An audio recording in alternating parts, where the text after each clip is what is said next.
dims the display down a bit because I'm doing record with QuickTime. So I'm actually going to go right now into video mapper mode, and it's going to say that I need to restart Arkaos, which is okay.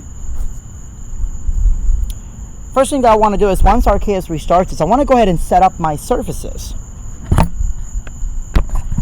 Surfaces is just another fancy word for a video screen. I'm going to go ahead and just do last, do the last surfaces that I've had. We're going to skip siphon because I don't have siphon running right now. I don't have my RSS ticker. I don't have videos. That's fine, whatever. Okay. Now I'm going to go into my mapper, which is this icon right here. All right, so right now this is basically showing me which is my default, where like the video is going to come out of. So we have this highlighted because we want the video to come out of here. We're going to have this unselected because we're not going to use this as a projection surface. This is going to be our main control surface. So we have our default surface here, and you can actually see, let's go ahead and load up a source.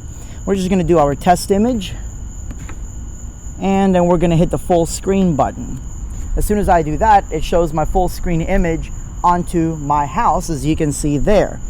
And again, we've got a lot of things fighting against us. First, it's not as bright as it should be because we're using QuickTime to record, which dims everything.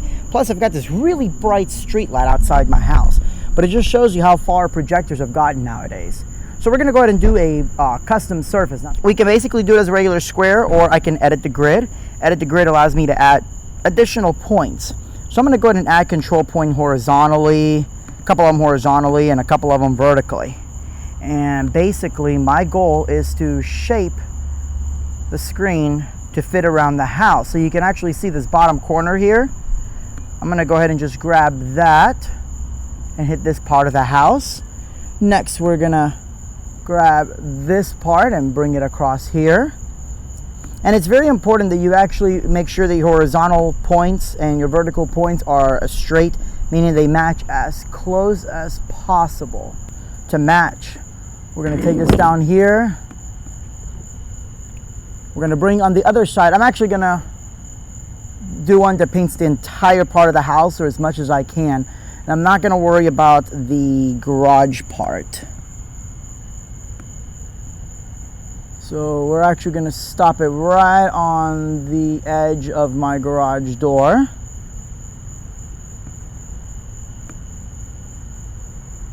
So we have that there. That is my first surface, and it's obviously called default surface. Of course, I can duplicate it. I can do all sorts of stuff that I need to do with it. And I'm going to rename it. And we're just going to call it whole house. Then we're going to add a second surface. Now I can add a surface that's triangle shape or square shape. We're going to start with the square shape like usual. And this time we're going to project onto the window right here. And this one's going to be a little bit simpler. So I'm just going to go right here.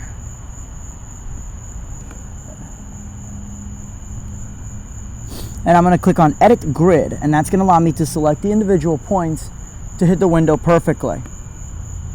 Now, of course, this is also how I aim on my screens. When I have multiple screens, I take each head point, attach a cable to a projector and each projector to a video screen. If you have a bright enough projector, you can take two video screens and not attach it with one. And we're going to go ahead and call this window. Super easy. And then, of course, you can, save. This is its own individual one. I'm going to go to an export.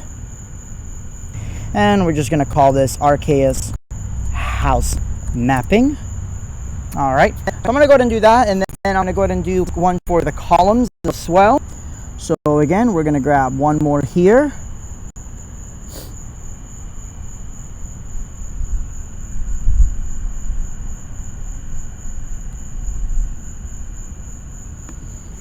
And there's a bunch of options that you can do. You have, for example, your copy from sampling. And I want to go over all those options much later on, just because it's going to be a lot easier that way. There's really a lot that you can do with this. So I am literally going to go ahead and just take this one here and make my first column. Grab the top one here.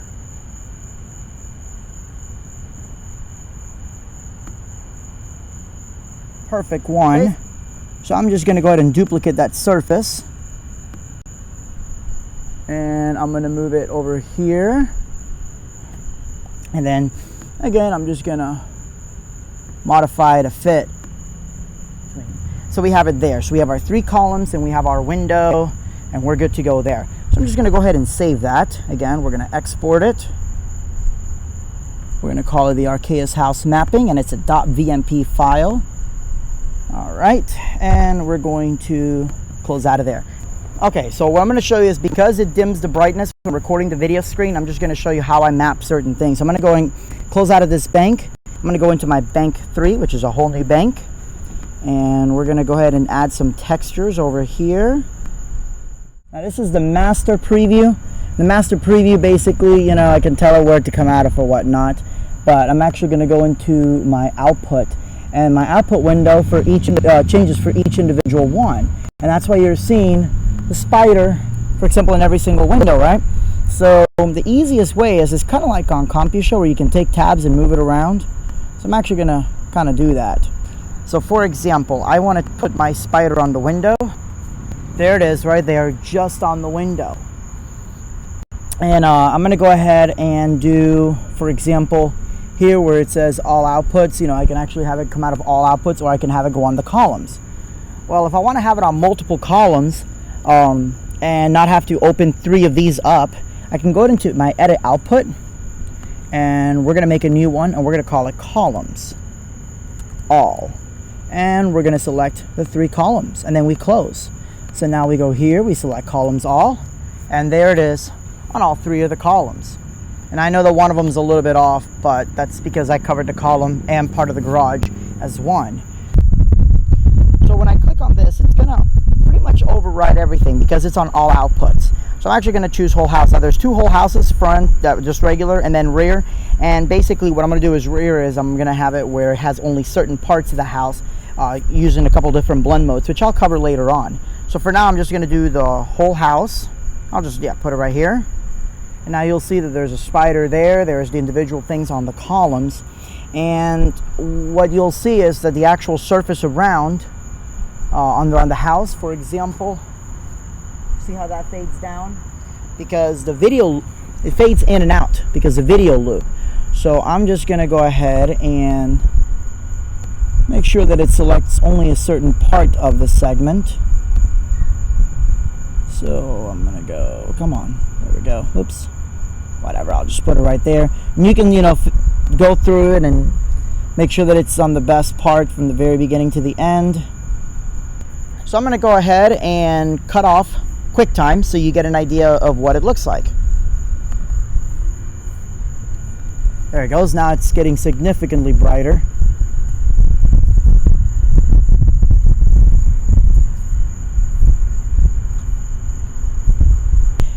Okay, so I found a much better angle. You can actually see that even though it bleeds past, the image itself doesn't bleed over because I mapped it to fit the house, and it took only a few seconds. Now, if you'll actually pay attention, right around here, those lines of the graphic are bent a little bit, and I can do a little bit more correction by fixing the lines. I can do there's a couple modes in there where I can cut the image to fit around the house. Instead of fitting the image around the house, it'll be the other way around. Again, I'll show you some of the benefits about that or whatnot, which you can do some really cool stuff with that. Of course, we have the spider on the window, and I'm going to go through a couple different modes just so you can see. Now, again, it's just as simple as what I did with everything else, which, let me go out here. Let's go back to bank number 1.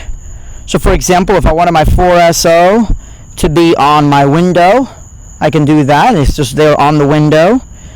Alright, maybe I want to do some really cool graphics there, but I want it just on the house. I can do just on the house like that.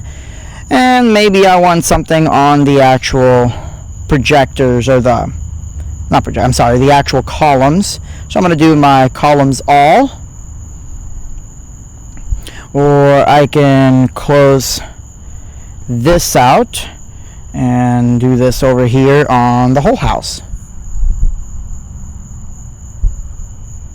Okay, so a couple of things I want to show you. Of course, you have your mask, and that's kind of what I was talking about, where you can load your own image, and that way you can basically take a photo of the house, put it on top.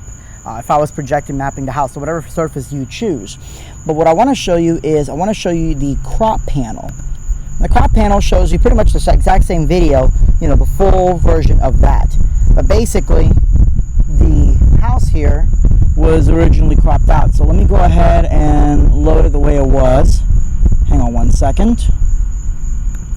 Okay, so again, as you can see, pretty much this entire image is scrunched down to here. But what if I wanted to look exactly like it was on here, meaning that I don't want this to be distorted? And it makes more sense if I show you an actual video, but I'm going to go ahead and do what's copy from output. So it's going to copy the output from here to here. Watch what happens. So I click that, and now it's the exact same size. So what's happening is it doesn't look distorted. It looks nice and clean. Let me go ahead and show you that on the video wall there. Even though the lines are bent, you'll actually see the red lines are bent. The overall distortion is not there because it's sampled from this part here, as you can see there. And then if I want to reshape it or whatever, I'm able to do that. But another reason that that's kind of handy is, let's go ahead and go on to the spider. Let's focus on the spider right over here. So I have the nice full-size image, or again, I can crop it there, and you can actually see on the window how it changes where the spider goes. And I know the spider's not exactly on the window, and that's because things got bumped a little bit. But yeah, you get my point. So I'm just going to go ahead and re-import it how I had. Go back to my house mapping.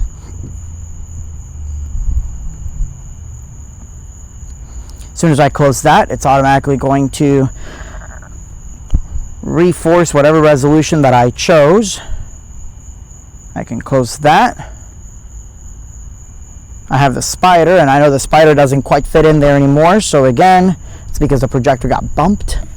And that's it in a nutshell. I mean, it's one of those that you really want to sit down, practice, and one of the most important things is you want to make sure your projector is fixed, meaning that it's not moved, that you just don't have it on a table taped down. I mean, it's got to be on a good sturdy tripod, stand, trussing, just something that's out of the way of the average person where they can bump into it or anything like that. You know, if you want to do something really cool to have it outside your house for Halloween, obviously you'll want to get some way to make it, you know, keep it from having the elements hit the projector. That's at your own risk, but keep it somewhere where people are not going to bump into it. But that's it. I mean, this is some basics into mapping. So my name is Ronaldo Offerman. If you guys have any questions, feel free to post up more on it. I'll be playing a little bit more with it and kind of showing you different techniques and ideas. Again, I just touched the very basics of it just to kind of get you started into some mapping and just to give you some creative ideas. So thank you guys so much. Good night and God bless. Hey everyone, Ronaldo Offerman here with Arkaos Video Manuals. And I want to talk to you guys a little about video mapping. This is actually the first time that I'm setting it up with this particular computer, so you're going to see me do everything live. Now, the projector that I'm using is actually not a very bright projector, comparatively speaking. It's only about 3,000 lumens. It's one of the BenQ short throw models. And it's actually brighter than this, but it dims the display down a bit because I'm doing record with QuickTime. So I'm actually going to go right now into video mapper mode, and it's going to say that I need to restart Arkaos, which is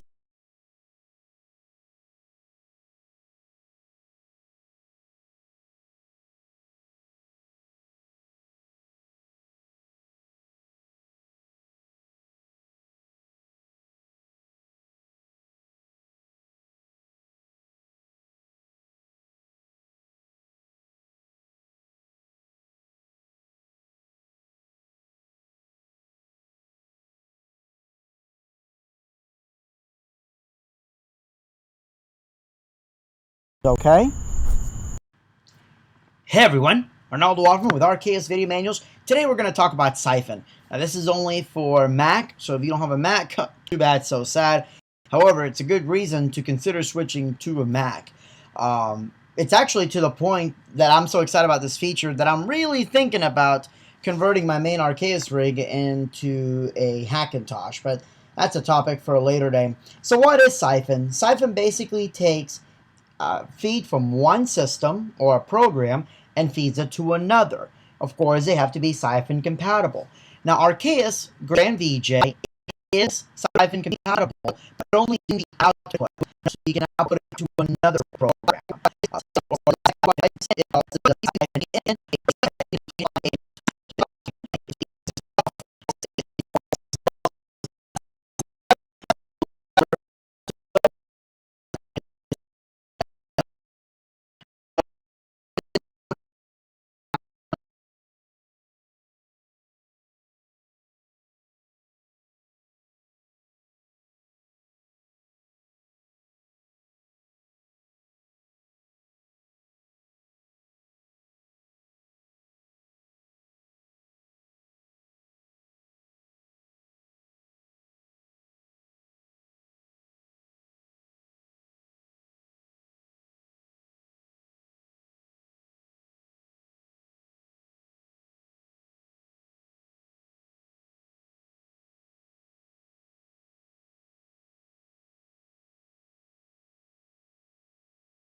Hey everybody, Ronaldo Woffman here with Media Master Video Manuals.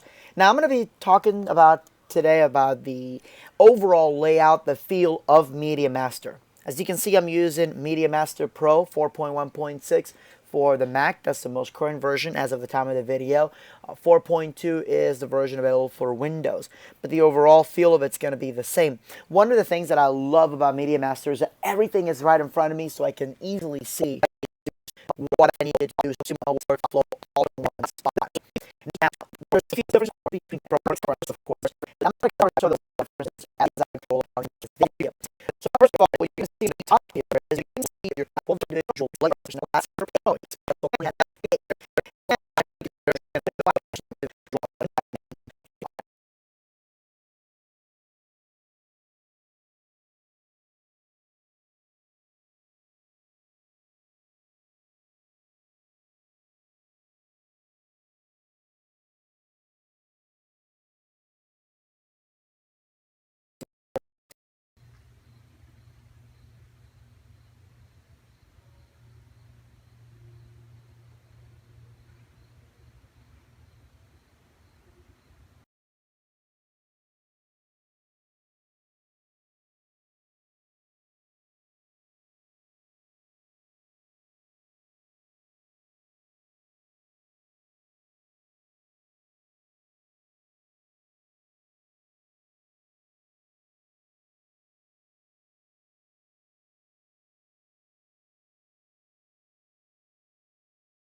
You know, it's a good thing the DJs are able to count. It's like 10, 9, 7.5, 6, 8.7. It's kind of like, Mike, if you remember that one DJ that was in his like basement, he was on Tosh.0, and he was just awful. He kept cutting the music out of the WAP as he was practicing.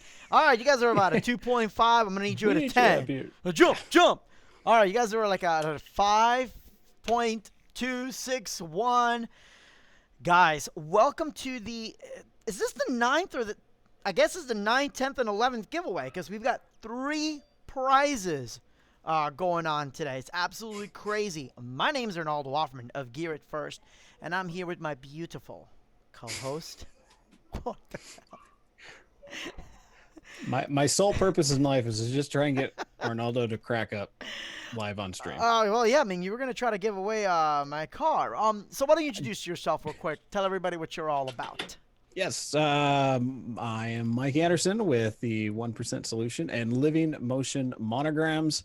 Also happen to own Creative Memories Entertainment here in Sacramento, California. Awesome. I like how the word Sacramento has the word sac in it. So, for those of you guys wondering what happened, the last live stream was going great. There was a lot of great information. And then YouTube's like, do you guys like jazz? And I'm like, yeah, YouTube, I like jazz. And YouTube's like, and that's what YouTube gave us.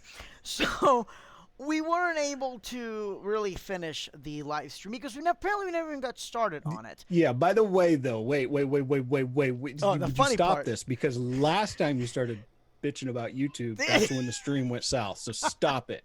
It's like, just got started. I'm not coming back this Thursday to do like this somebody again. YouTube's like, F this guy, delete. So I'm actually hoping that they're not paying attention to the live stream. They're all probably blowing up each other with fireworks anyway. So, guys, I am super stoked about today's show because, and I'm kind of glad that things played out the way it did, because last night, that we did the live stream, we really talked a lot about, Mike, what you've done with the projectors and the, living monograms, motion monograms, what you've done with projector mapping. And we're going to cover that a bit of that too. But at the same time, I mean, you've really used a real powerful piece of software, Grand VJXT by Arkaos. And it just so happens that we're not only giving that away, but we're also giving Media Master Express away. That's like $1,700 worth of software right there, right? Yeah, although it makes my giveaway makes me feel cheap. No, not at all. You know what? Because and I tell people it's not how much the prize is worth. It's really what money you can make with it. And right. Grand VJ would be absolutely worthless if you don't have good content to put into it, or if you don't have a business plan. And the thing that I really liked about your videos is that it basically can get somebody started right away with very little work, and even if they don't have Photoshop, they could even use PowerPoint. So we're going to cover that a little bit, but let's go ahead. I'm going to switch screens here, and let's see. Hang on one second. Screen cap. Transition.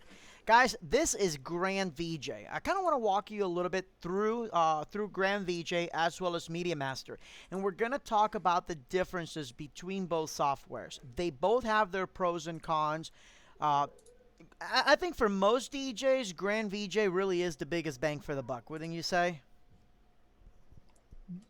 That's your cue. Yeah. I'm like, are you talking to yourself? Or what? No. Yeah. That's the easiest answer in the world. So far I haven't found what it can't do yet, and I know I'm just breaking the tip of the iceberg. So everything I've tried that I've come up with, I'm like, ooh, what if I could do this? It's just been able to do it. Yep. So. And it's crazy because a lot of DJs don't realize that this came out of the same software years ago in partnership with Newmark. Do you remember where they had the new VJ? And VJ had the little controller, and that controller, that's still a little badass controller. I love it. I've been trying to get my hands on one. But it is a cool controller. Well, Grand VJ, pretty much evolved from that, and now there's so many features from Media Master Pro, particularly the video mapper, that it really makes this thing a bang for the buck. So DJs, what exactly is a software? It's a media server. It can be a powerful tool for doing monograms or projections, and of course, cake mapping. Cake mapping is the big thing. Video mapping is the next uplighting, except the difference is that most people do not have the time or patience to video map. And it's not that it's difficult, but it's not something a venue really wants to get involved with. I don't know a single venue that's ever going to pre-video map their entire room, not anytime soon or ever, because of the maintenance, because of having to have somebody operate it. So while every venue is getting uplighting already installed in their freaking venue, we're staying ahead of the curve with video mapping. And actually, let's kind of jump into for a second. I want to pull up the video that you did not that long ago. One that you sent me about the ABC or the ABC meeting. Yeah. So let us put ourselves back on real quick. If you can tell people about that meeting and what exactly you did for it, because it really does show what you can do with video mapping. Yeah, I mean, the whole thing came about when actually it was the property banquet director came to me and said, hey, look, they want to do the meeting here, but there's only 60 people. So we're only going to use half the ballroom because we don't want it to feel like it's an empty room. But I hate the look of our air wall. And I said, okay, so I mean, I could make it disappear. And she's like, how? And I'm like, just trust me. She's like, all right, do whatever you want. And I was like, no, not a problem. So I'll do something themed to the event. And so then I went back to ABC, presented the ideas, and they ended up, instead of, because I donated my services for DJ for the event, but then for the rest of the decor, they ended up paying for like the video mapping itself. So what I did is I ended up using 2 Optima EH501 projectors. We kind of see on the back wall here where we're, have the 2 projectors mapped together to create one giant screen, which is like an 80-foot 4K television, basically. And it just was insane, at least the top half of the television. And it, as far as like the depth and the clarity and stuff. And the cool part about it is like every element that you see there, whether it's the ABC logo or the castle or the wizard or the snow falling in the background, Where there's a wizard? All of those are individual pieces. And what I did is I basically put those pieces into a folder. When I got to the event, I tossed up the snow and said, all right, I want it this size and I want it to fit here. And then I took the castle, tossed that up, and I resized that to fit exactly where I wanted it, moved it around, took their logo, put it on, and I was able to make my scene instantly on the spot. And I basically made the scene in like 5 minutes.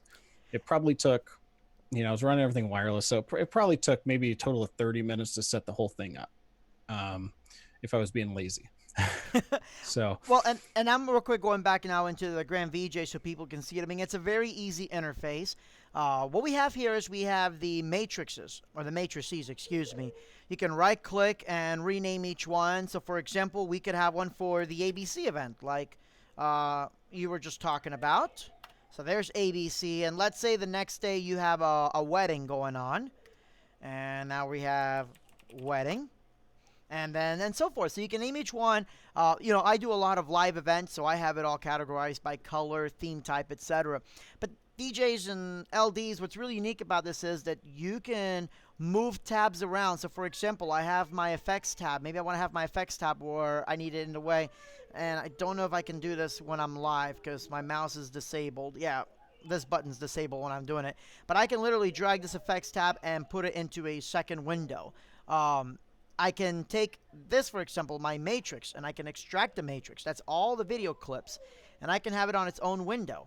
And then I can use a program like Duet, which connects seamlessly to my iPad, to use my iPad as a touchscreen monitor. And now I can select everything directly from my iPad. So it's some really unique ways of being able to control the system. Now, one of the cool things is that originally Grand VJ came with 8 layers. Did you see that as a limitation? Did you only want, how many layers did you usually use for some of your setups? Yeah, usually, I really didn't even run into having to use more than 8 layers. I never got into something, but then again, I'll be honest with you. I've never dove into using is this the synth mode? Yeah, this is the synth mode versus mixer mode. Yeah. And so I was always using it would have been mixer mode and basically just activating cells. But, and so that's the other thing is that like, I'm still learning some of the stuff on this as well, when it comes to, being able to activate some of these different layers at the exact same time. Now, you'd be proud of me. Hold on.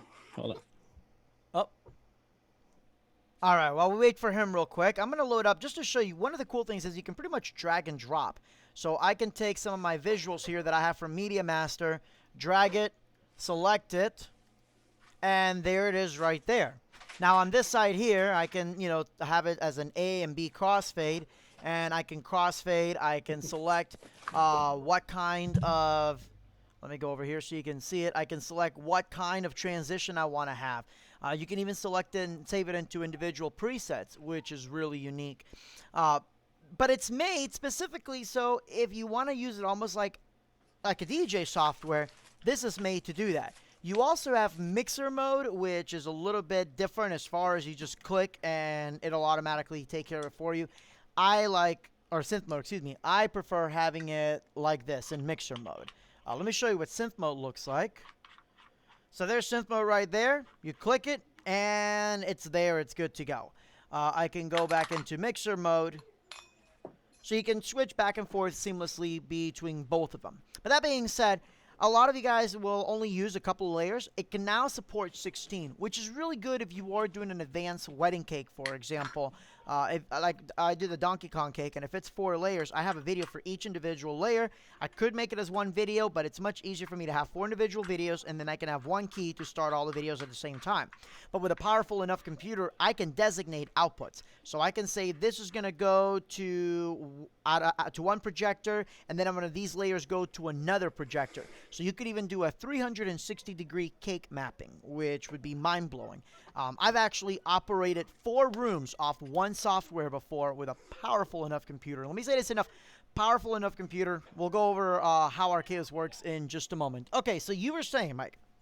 Yeah, so if you get my camera back on here, I off of your recommendation, ended up purchasing the Newmark Orbit, and I think you might have a. Yes, I have one somewhere. Do you have a review thing on this yet on your channel? I have not done a review on it. I picked up that thing, so I'm like, that is the biggest joke for DJing, but that is the most bomb-ass MIDI mixer. It is. Oh my God, this thing, everything these days is MIDI. Everything, your DJ controllers, your software, everything is just, you can control it with almost any MIDI device. Now it's like, this thing is just absolutely perfect for actually making it. And look, it lights up. I mean, how cool is that? And you can select the colors too. Yeah. It's that's just it's just such a useful tool. And I purchased this, and I just pulled it out of the bag. and DJ, that's the sad part. Yeah, the Newmark, oh my goodness, the Orbit. That is definitely one of the coolest controllers I have played around with. You can choose what colors you want. You can choose the functions of the wheel, whether it works as an encoder or a regular pot, which means it goes all the way around again and again and again, or you can just have 0 to 100 values. So you can do some really cool things with it, and the LEDs match with it. And real quick, I'll plug them in because I use iDJ now for a lot of my purchases. They are doing a whole bunch of let's get rid of as much crap as possible type of sale. Which is the coolest thing ever. So it is definitely worth giving iDJ now a call. Tell them that I sent you and that you want a Newmark Orbit. Because I don't think Newmark makes them anymore. So you just need to find a dealer that keeps everything in stock. Yeah, and someone in the chat said, like, I prefer the APC 40 MK2, which is also another awesome controller. It is. MIDI controller.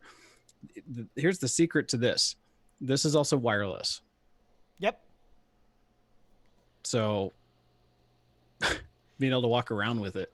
Exactly. It's really neat. And guys, one of the things about Grand VJ that makes it much better than everything else, even Media Master, as much as I love Media Master, and you guys will see some of the differences shortly, I would say Grand VJ is the easiest MIDI software to MIDI map out there, period. Even over Virtual DJ, and Virtual DJ is pretty damn easy to map. I wouldn't even go into Serato because I would much rather shave my cat than having to MIDI map Serato. It's just not fun. But basically, let me show you how to do MIDI mapping. So you just go to Options, MIDI Map. You choose your key. You hit the enter or the key on your MIDI mixer, and it selects it right away. Done. That's it. It's just click, choose, click, choose, click, choose. It makes it super easy. And one of the things that a lot of people don't know is on a Mac, which Mike, you would know about if you had a Mac, but you're not one of the cool ones. So I'm sorry to say. No, but one of the cool things on Mac, it doesn't like, you know, if you have a program, let's say Virtual DJ is running, right? It doesn't stop the MIDI signal, so I could actually have my DJ controller control Virtual DJ and Arkaos at the same time. So I've used my MIDI-Con to control Arkaos and CompuShow at the same time. On Windows, you can't do that, so you have to use like a program like Boom MIDI Translator, which basically allows you to run both at the same time. Regarding the Orbit, somebody asked how it works. Basically, it's just got a little dongle, it connects, and you're good to go. Right? I may have an issue here. Why? Because what'd you do? What'd you I do? think I lost my dongle. Uh-oh. I don't. If you lose your dongle like Boy Wonder over here just did, I'm sure it'll turn up. If you lose your dongle, you can use the Orbit wired. So yeah. That's an easy hint right there.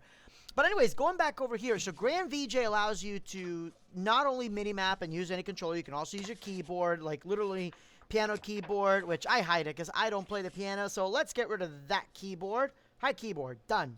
I can go here into my matrix and I can set my matrix size. So let's say I really want to have, let's say 5 rows of 10.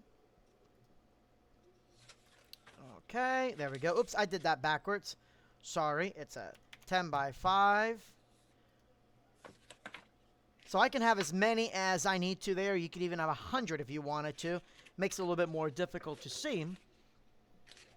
And yes, guys, it's dongle. It does not use Wi-Fi. Super easy. Again, that's the Numark Orbit. You'll love it. That thing is absolutely killer. And definitely talk to IDJ now because I don't know if Numark makes them anymore. And if anybody still stocks them, I know it's IDJ now. If not, talk to Randy with Washington Music. I was there about a year ago, and he had a few of those stacked up. So totally worth it. But that being said, guys, yeah, you can pretty much set it however you want. And the great thing about this software is that it can take anything imaginable. So you could load QuickTime, AVI, MPGs. You can even load the Resolume DXV files. Why you'd want to do that, I don't know. But this is the Mac version, and you can do what's called siphon. So let's say if you're on a Mac and you're running Serato, you may notice that Serato has an option that's called siphon out. Siphon out basically transfers video without needing a video capture card. So I can feed Serato or Virtual DJ, because I use this this software and my Mac or my Virtual DJ at the same time while I'm on timecode and everything else. It's a very lightweight software, and I'll cover that why in just a moment. So basically, I can feed Virtual DJ into my Siphon 1. I have an AirPlay app that feeds into Siphon, so I can even use my phone as a live video camera. And then live inputs. I have my webcam here, so I'm just going to grab my webcam.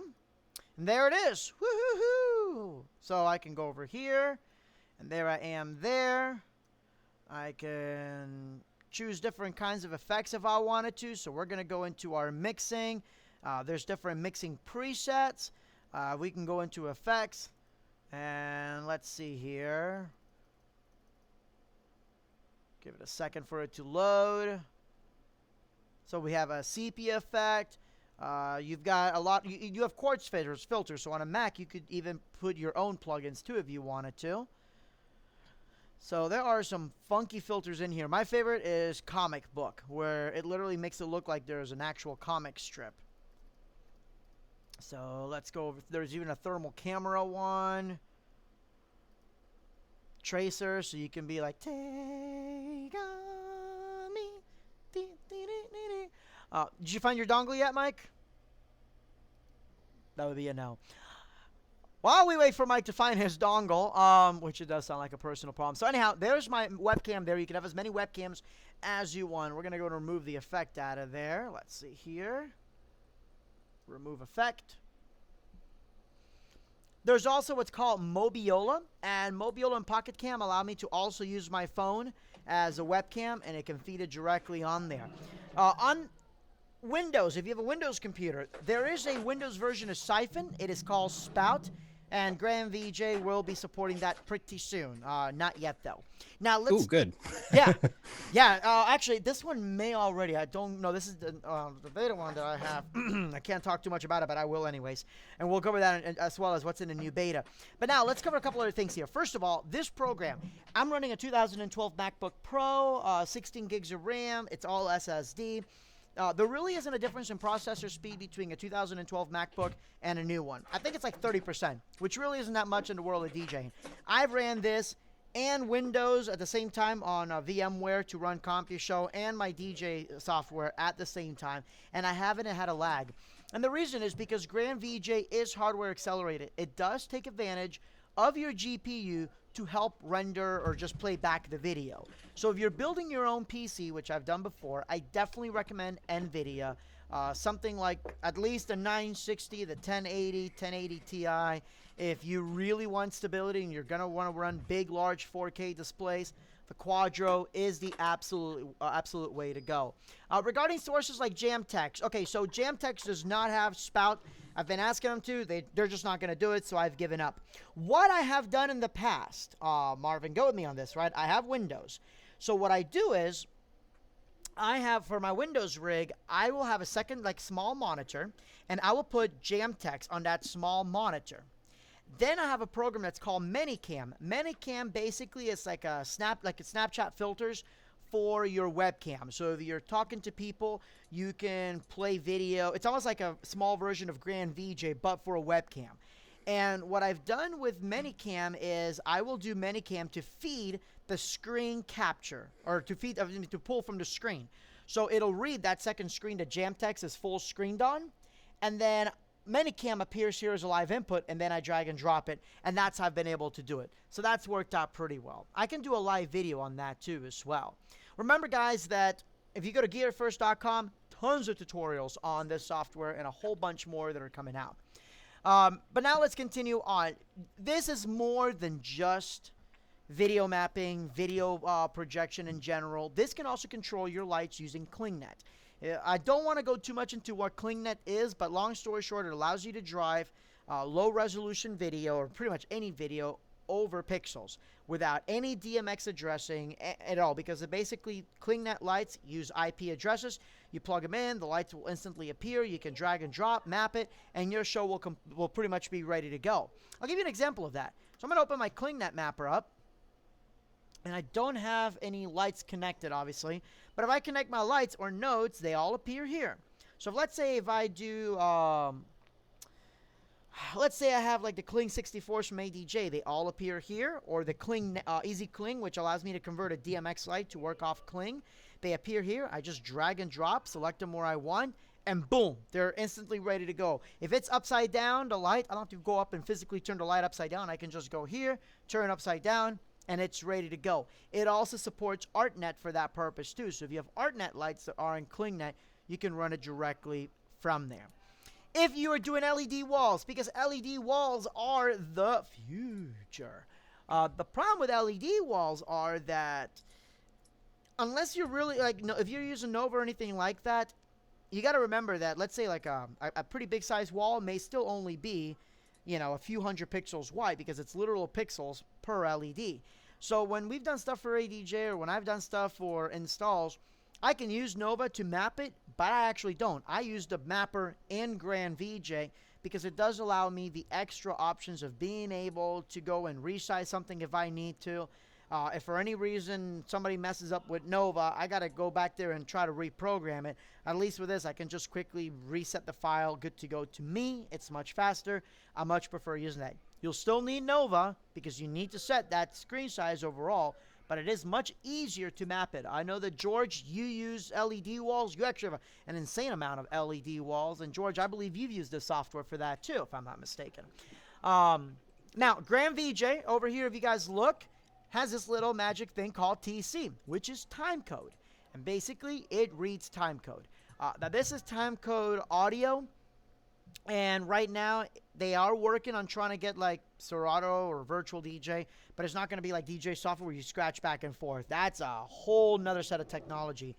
But once they get that working, we've talked about it before, that technically means that if you pop in Tractor vinyl and you do the time code, you could technically play music videos along with Tractor, which is pretty exciting. But the time code does give you options because it can use MIDI. It uses MTC. So if you have CompuShow, for example, you can run your CompuShow, your lighting software, and Arkaos, and even Laser, and just have your Laser software like Beyond, and just run everything off time code completely.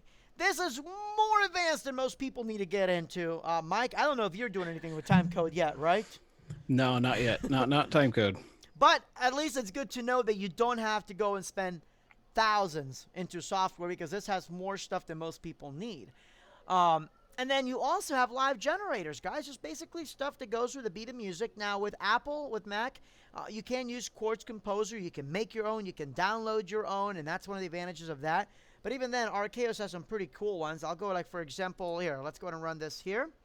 I'm going to choose this filter right here, and I'm going to go now to my layer 15. I'm going to add my webcam. Now I'm going to go back up here, and I'm going to go to mixing, and I'm going to do reject black. And bring it up there. Hold on one second. There it is. And now there's a real cool equalizer, or visual equalizer on me, and then I can look like Chris Angel. See? Woo! Woo! I don't know if you can see what's going on, Mike, but it's absolutely amazing. It's catching up, but yeah, that was in fact, that was one of the biggest tools that I discovered with Grand VJ, was just those settings. Those what was it you just said? It was like excluding black. The reject black, the presets for mixing. Oh my god. You take someone's logo and you want to put it up on the screen, but you don't have time to make it into a PNG file or something. You toss it in there, hit reject black, and if it's got or reject white, for that layer. Oh, absolutely. And the cool thing is, we talked about this at the last show until YouTube decided to say F us. Where I had an event where we were projector mapping the entire room. And we used a short throw projector, so I was able to even projector map the ceiling and everything. It was just supposed to look like, it was snowing. At the end of towards the last song, they're like, hey, can you play New York, New York as our last song? We want to kind of change things up because we're going to go to New York. I just found out that, a lot of them are from New York. And I'm like, yeah, that's no worries. As we were playing New York, New York, I was able to put in some snow. Not snow, sorry, the New York City land, or what's it called? The skyline. And I did one of the mixing filters on Grand VJ, and I literally made it snow in New York City, and it was just the coolest thing. Wow. It was something. Oh, look, there we go. I'll just play with the filters there. It's definitely something the bride is going to remember, and it looks incredible on video and photos, obviously. And you've done this plenty of times. I mean, what's the reaction that you get from photographers and videographers? Because they've seen it all. But what's the reaction that you get from them when they see this kind of video mapping? Usually they're like, well, that's not going to show up in my photos anyway. I'm like, well, stop using so much damn flash. Try. Why don't you try that for a change? It's like, how about you learn to shoot? Damn it. Yeah, but everybody I've ever, that's the thing, is that one of the secrets, for I've kind of shared with DJs is they're like, so are you really into cake mapping? Are you really into all this? And I say, no.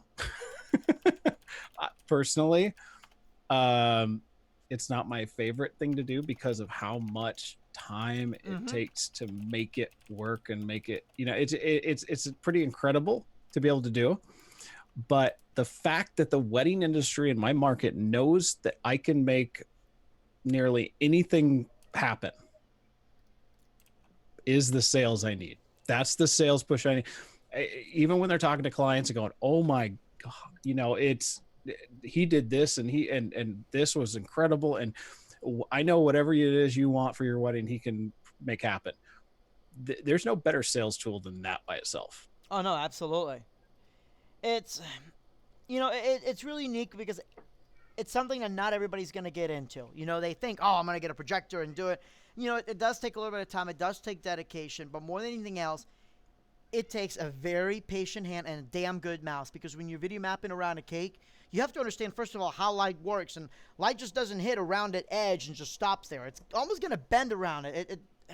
I really wish I could describe it, but I've had, you know, if I do my cake straight on with a projector, and I've seen some people do that. I mean, that's fine. They put the little projector in front of the cake because they have no place else to hang the projector. It doesn't look great, but I've seen some clever ways of hiding it. But now you have all the little shadows and edges going, and it cheapens the effect. The magic part about the effect is that you don't see the projector. And that was the thing that ABC video that you had, Mike, is you really couldn't see those projectors. Where the heck did you have them, by the way? No, they were like tucked up back on the stage and just across the room above people's heads.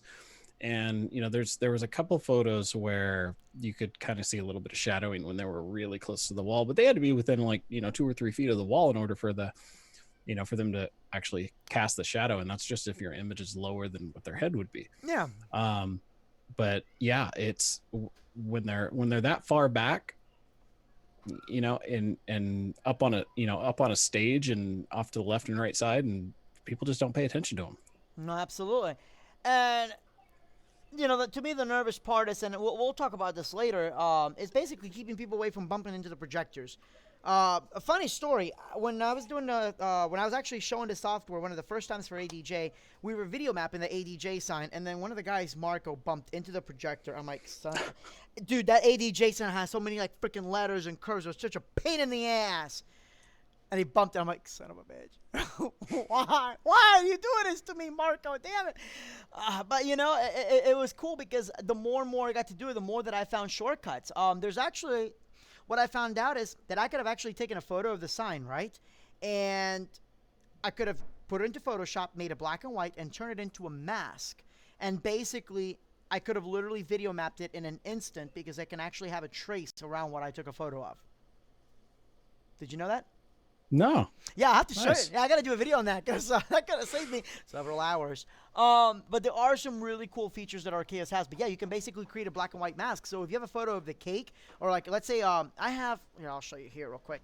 There's my door right there, right? And let's say that I just put like a white screen or a white piece of paper on there. I can take a photo of that, just select the white parts, turn that into a mask, and it will projector map just into that. So it's really good if you take a photo right where the projector is, so it's as best to scale as possible. But there are some cool things that you can do with it. Now, for those of you guys that don't know, there's 2 versions of Grand VJ. I'm going to go back into the screen cap here. You have Grand VJ and Grand VJ XT. Tonight we're giving away XT. XT basically just adds the video mapping plugin. That's it. But it's the same video mapping plugin that is in Media Master, which is a really damn good video mapping plugin. However, even with XT, you have 2 options. Right now, I'm on instant mode, which doesn't have the video mapper. If I want to go into video mapper, I just choose video mapper mode. But check this out. If you're doing instant mode, I can actually go here and keystone my projector. So if I'm just doing one projector, I'll actually bleed the image over the projector and then shape it. And as I shape it, it'll automatically correct the image. And actually, I have one of my techs. I want to say I have Alan and Ashley. They're 2 of my techs. They've been tuning in as well. And they'll tell you, they've seen this in action before. It's so much better. You know, I mean, Mike, you've done video screens before. You remember what a pain in the ass it was if you don't have any kind of keystone correction to make that projector fit perfectly around the screen. Oh God, yeah, it's ridiculous. I was just doing this today in the showroom at our office, and I was playing around with a couple of the 515s, Optima 515s, getting ready for an event coming up in a couple of weeks, and trying to get those things lined up, and I'm like, just forget it.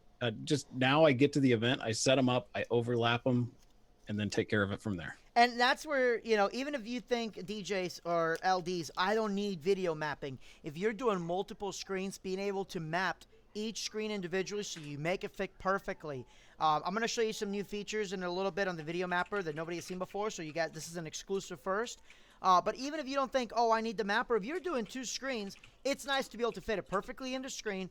It's nice that if I decide, hey, I need live footage on one screen and I need jam text on the other screen, I can quickly switch it. Or my favorite, if I'm doing music videos, I'll actually invert one image so that way it looks symmetrical. I like my setups to look symmetrical, and that's the one thing I hate about doing videos, that if I'm doing music video or, any kind of graphics, it's all facing one way. I like one side to be inverted. Same thing with the projectors. I hate. One event, I'm doing a front screen. One event, I'm doing rear projection. So I'm having to go into the projector and choose the orientation. I don't do that anymore. I just go directly into, I use Midi Master, but you can do it with our Grand VJ, and I can just flip the image around directly from the software. So much easier that way. Real quick, the chat has been kind of blowing up the last couple minutes here. People talking about getting into the software so you can offer this service. It's more than just being able to project monograms. It's more than just being able to do cake mapping. It's being able to get into the next step into AV production. You know, if somebody's going to have multiple videos, multiple cues, it's so much easier using the software. But Mike, can you give everybody a range of what you have charged for your video mapping? Like, you know, from the lowest that you've done to the highest. How much would you say you've charged for that? Yeah, I mean, what we saw there for the ABC, that package that I've got available to my clients, it's just a 2 projector package, and it's, you know, basic design service, because that's really where a lot of the cost is the design service. And that one was, you know, it ran $800. Which is more than what most DJs charge. Yeah, it's that's absolutely true. And, you know, and was completely well worth it. To be able to do that with, say, lighting, it would just cost way too much money. Yep. I mean, and you still wouldn't have, you know, the same effect.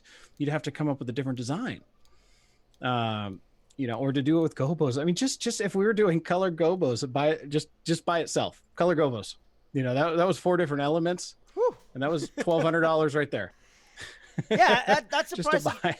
You know, and it's crazy because projectors are almost, for me, projectors have been throwaways. Yeah, I could buy a $10,000 projector, but for what? 3 years from now, that $10,000 projector is going to be worth $1,000 at the most, if that. Right. The Optima EH501s, how much are those right now?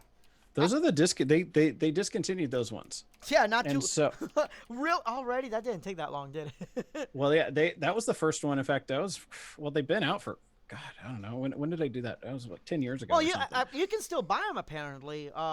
Projector some refurbished and some used, but they're still a really great little projector. But they have some that are even I think are better now, that are probably the same price. And they have someone just came and or sent me a message and said, "What do you think of this one?" And it was a BenQ that was. Oh wow. Real quick, sorry to interrupt, but yeah, Projector people said is discontinued. They recommend the next step up, which is it's $2,500. I mean, that's a good price for a projector, but it's a 4K, but it's only 2,200 lumens. That's kind of weak. But now there's one that's like 5,000 lumens and it's $1,500. Oh yeah, and even a 515, which is 5,500 lumens. It's, you know, those are the ones that I use right now. 5,500 lumens. It's HD, and really when it comes to projection, the thing you want to look at for doing mapping and stuff, because we're doing either really large walls, or if you're doing cake mapping, you want really, really nice resolution on the cakes. Yep. And that means you need a native resolution of 1920 by 1080. I know that if and the big benefit with Arkaos is that you no longer have to rely on that projector having, a keystone capability. And you can, as long as you find a bright projector that's HD, or 1920 by 1080, then, you're good to go. The other one, so like, I know there was a couple that we just reviewed, and there was one, the 504 Wi-Fi, I think, which is the Optima, which is, I believe, right around $1,500, something like that. But even the 515 is probably around, $1,800. Yeah. And that's the 5,500 lumen. And today I was messing around in the showroom and I was image stacking with the 515 because of the 4-corner keystoning and the adjustments it has on the sides of the lens itself.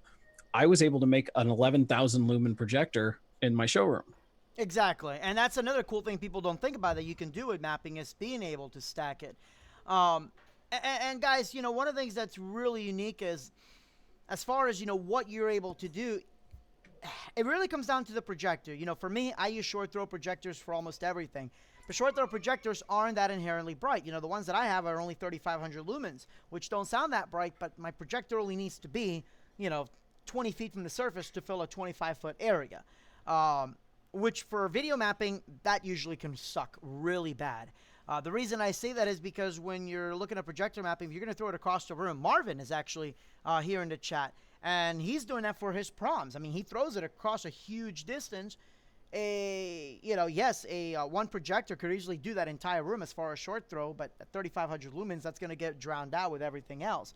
And that's the one thing that I did notice about the EH501s that you were using, is that it is really bright for how far you had away. But then let's talk about contrast ratio. Why would you say contrast ratio is important for what you do, Mike? Well, it's been main reason, especially for like monograms, is that we're using black as a color in order to block out any other light. And so when we're using a black background, that's just to make it to where we don't see that, the 16 by 9, aspect screen on the wall to make it look like a projected screen. And so the higher the contrast ratio you have, really the big difference, explanation of contrast ratio is pretty simple. It's just the difference between the brightest white and the darkest black that projector can create. Exactly. And so the brighter the projector is, the more contrast ratio you need. I think it's pretty safe if you get something that's 10,000, to 1 contrast ratio. I haven't seen a whole lot of projectors that have a hard time, rejecting the blacks. Now, the biggest problem I think DJs face is that when they get their brand new projector, they get a projector and it's got a 10,000 to 1 contrast ratio, and they go home, they're really excited, they set it up, they, aim it at the wall in their living room, they shut off all the lights, and they go, oh, crap, I can see that, little gray box effect around the edges. Why am I seeing this? Oh, yes. First off, you got the projector like 5 feet away from the wall. You got a 5,000 lumen projector 5 feet away from the wall, and you have all the lights off. There's no ambient light. You're in an environment that you will never, ever, ever be in at an event. Yep. You always have more distance, or you have more light in the room. There's always something on. And so that goes away.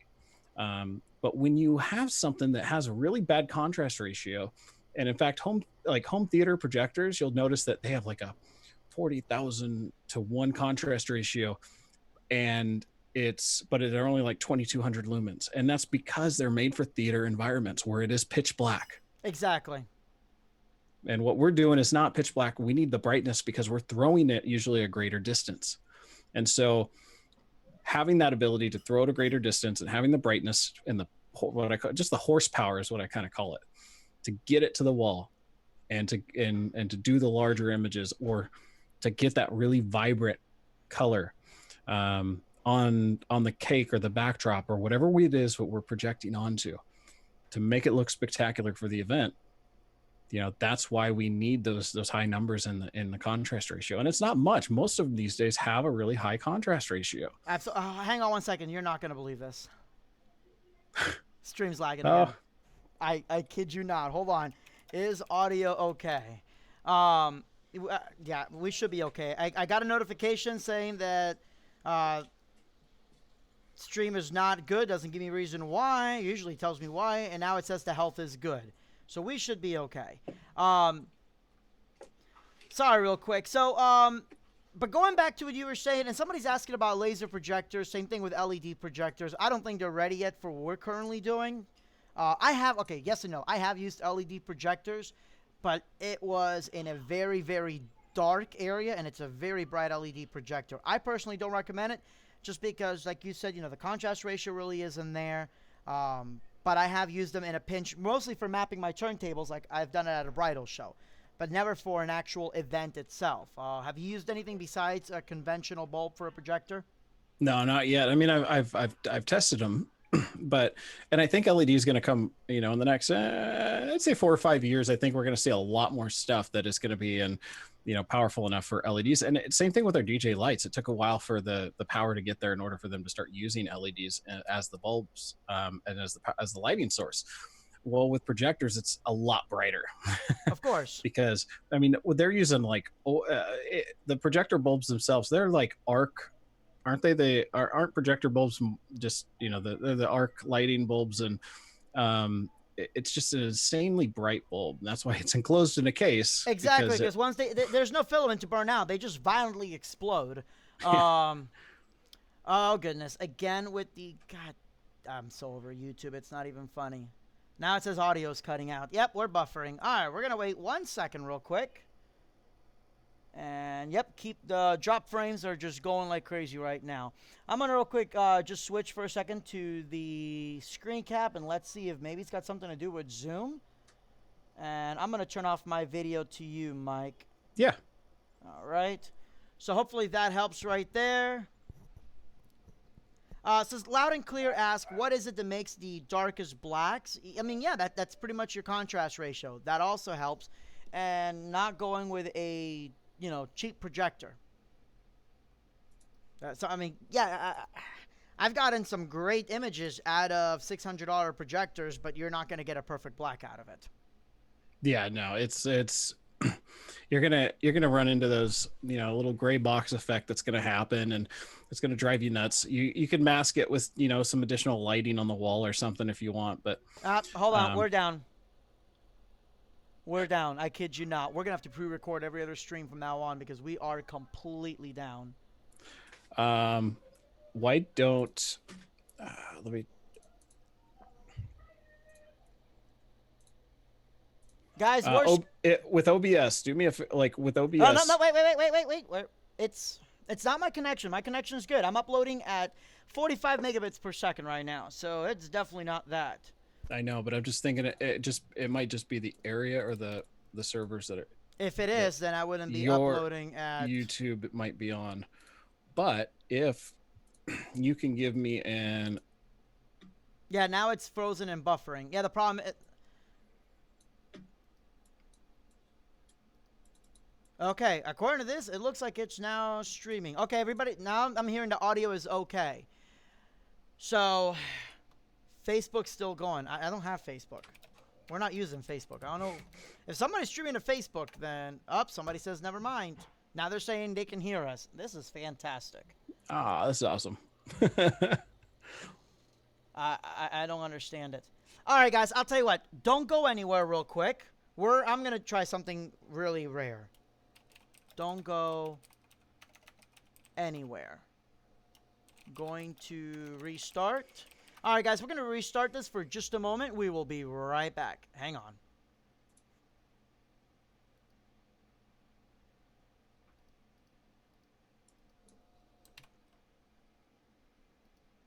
Okay. Okay. Whoa. Yeah, it's YouTube. It's literally not like I'm trying to push and ping it, and it's pinging at like 500 milliseconds. That's insane. Can you guys hear me better now? Okay, everybody says that we are back on, so we are good. So, and it's now saying, God damn it. I was gonna say, Mike, I don't know how you're hearing audio on Facebook because I'm not streaming this on Facebook. So I'm really probably clicked the link on Facebook. Oh, okay, yeah, because. Okay, if you guys can hear us, great. Please do me a favor and refresh your computer for just a second. Do not go anywhere. I am going to restart my router and everything. Do not go anywhere. We will restart. Hey, real quick, just keep telling them. All right, Arnaldo's coming back on right now in case you guys can't hear him. How many people do we lose? Oh, let's see. Everybody. Not patient. Okay. Now, if you guys can hear me, give me a little hashtag. I hear you, buddy. I'm good here. In the chat. I'm good here. Yep. Okay. It looks like that helped. So. What'd you do? Take it off Wi-Fi? No. I actually just forced it to connect to a whole different DNS server. Dave. Okay, I'll be honest with you guys. I'm just kind of annoyed that for all the comments that are saying, oh, we'll just give away the prize and that's it. No, if that's all you're here for, do me a favor and log off because that's not what we're here for. The prizes are a bonus. A big thank you for these people who want to teach you guys about what they have and how to help you make money. But that's not what my channel is all about, is just giving away prizes. So I'm going to be real frank with you. I don't appreciate those comments, Dave. Hit the unsubscribe button if that's the way it's going to be, because that's not how we roll. We do this right, or we don't do this at all. Those that are still on, I appreciate y'all. So, real quick. Well, all right. So, back over to where we were talking about. You were talking, I can't remember the heck you were talking about at this point. Yeah. We're talking about like the different with the contrast ratios and yes, and why it's so important. So, let's see. Awesome. Okay, so yeah, we got. There we are. It's finally catching back up here. So we got everybody back up watching. So I don't think we lost people. So, and that's just with projection. One of the other ones that was I wanted to bring up was. Someone had emailed me today and wanted my opinion on a projector. I took a look at it, and usually this consists of me going, just stop it. Stop. You know, this projector sucks. Why are you asking me to look it up? But I did what I always do, and I looked it up, and it's the BenQ MH750. And it's an HD projector. It's 1920 by 1080. It's like 4,500 lumens or something. And oh wow, the reason I was always turned off by BenQ is because they always say, hey, it's an HD projector, but it's not. It's it's an HD projector. That's all they say, and then you have to dig really deep to find out what the native resolution is, if they even list it. But this one had native resolution to 1920 by 1080, and it was 10,000 to 1 contrast ratio. It was like, I think 4,500 lumens or something. So, and I'm like, God, yeah, this is kind of everything we're looking for. And it was like $1,100 or something. Yeah. Meanwhile, we end up running into the same issues we always have, where it's like people are saying, you don't need that kind of power. You don't need to spend that much money to have, a great looking image. And that's true in the right conditions. Mm-hmm. So if you want to spend $500 on a projector, it may work this weekend. But then next weekend, when, wow, you got to project from 10 feet farther back than you thought you were going to have to. And, the lights, there's a little more sunlight in this room than you thought you were going to have. Now, all of a sudden, it doesn't work as well. And to me, spending a little bit extra money to have something that's got a little more horsepower that I know is going to work for every application is well worth it to me.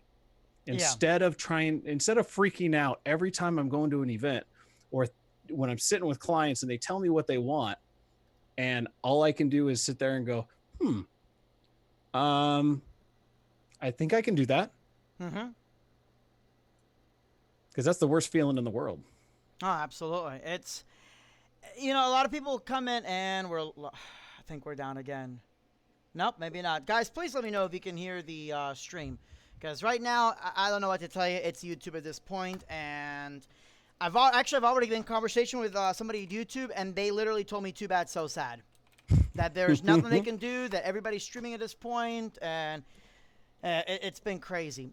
Real quick, one of the things, I want to go into Media Master now, because Media Master is very different than Grand VJ. And one of the things that I really want to point out is that tonight we're giving Media Master Express. The big difference between Media Master Express and Media Master Pro is that Pro has 32 layers as opposed to 16. It has a lot more advanced DMX features. I can actually choose my Media Master. Hold on one second. I gotta. There we go. I actually can, choose or control Media Master directly from my my DJ or my lighting software. I can even see a preview on some, like for example, Hog. I can actually see Media Master previews directly on the lighting software. But the big difference is that Pro does have the video mapping. The version Express we have does not have the video mapping, but you can upgrade to the video mapping, and it doesn't cost terribly much more, but it is the same video mapper that you would normally expect. Now, what I'm going to have to do is, I'm unfortunately going to have to show you a screenshot of Media Master, simply because I think part of the issue right now is that I can get really good streaming if I do not open any other windows. And since Media Master connects to my ArtNet system on my house, because I have ArtNet in the house. Why the hell not? That seems to be throwing OBS off. You have problems on. We really should get professional help. I'm telling you, I have never. I've done this so many times, and I understand why it's being so wonky about that. So yes, sorry, I know it was lagging. It should be back up pretty soon. Hang on 1 second here. So basically, this is Media Master. And one of the things that I love about Media Master, as opposed to Grand VJ, is that I can see everything in one shot, Mike. I can see all my videos. I can see all my effects. And one of the things that kind of drives me nuts about Grand VJ as opposed to Media Master is that I can save positions. On here, I can save positions. So if you're doing LED walls, that's huge. I can choose the position right then and there, where I want to save it, and what color mixing, any kind of options like that. So I've been a big fan of being able to do that. Hold on 1 second. Okay, somebody, apparently it has to be something with YouTube, because somebody said it's cutting out and everybody else can hear me. So I'm not sure what's going on there. Yeah, but if you guys are on, I know if you're on, you might want to just drop down. Depend on your resolution. If you want to drop down, go to that little gear icon and select quality. Drop down your quality a little bit, and that way it won't buffer as much. You can go to auto or 144 or something. Just let it catch up. Yeah, that'll definitely help for sure. But anyhow, I mean, it gives you so many options, including being able to do a queue player, which, there is an autoplay option in Grand VJ that'll play from one bank or matrix. Queue player, I can actually choose which video I want to play, where I want to play. It is 100 times more advanced than Grand VJ. It can be overwhelming because there's so many features, but Grand VJ is the better bang for the buck because it's got that, video mapper at the same price that Media Master Express is. You're talking $800 for Media Master Express or Grand VJ XT. So guys, if you want video mapping and you want to spend less than a couple $1,000s, Grand VJ is definitely it. Now you can go right now to Arkaos and download it for free. And it's basically demo mode. It's fully functional. Just you could program Media Master like if it was a light fixture. Yeah, look at that. See, right now I'm having a download at 60.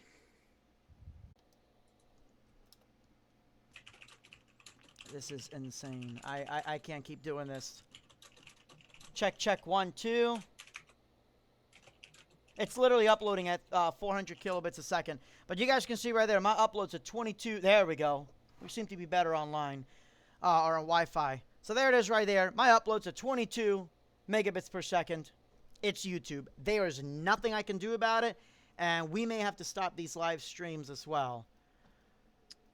I'll keep my mouth shut. Huh? I don't want to make you mad right now. Well, I don't know. I was able to. I did a YouTube stream earlier today, and it was just fine. Maybe it's a nighttime thing. I don't know if it's. I think if your area is just clogged up. I'm doing a private stream right now, and it's at bitrate is 3680. Okay, I'm gonna switch to you. While you do that, then I'm gonna. Now I only have the Zoom meeting thing. I don't have the OBS? What? You don't have OBS? I do have OBS, and we should be streaming right now. Let's see. But the window I've got, there we are. You can see the window I got there. Hey guys. All right, guys. So let me kind of explain to you what's going on.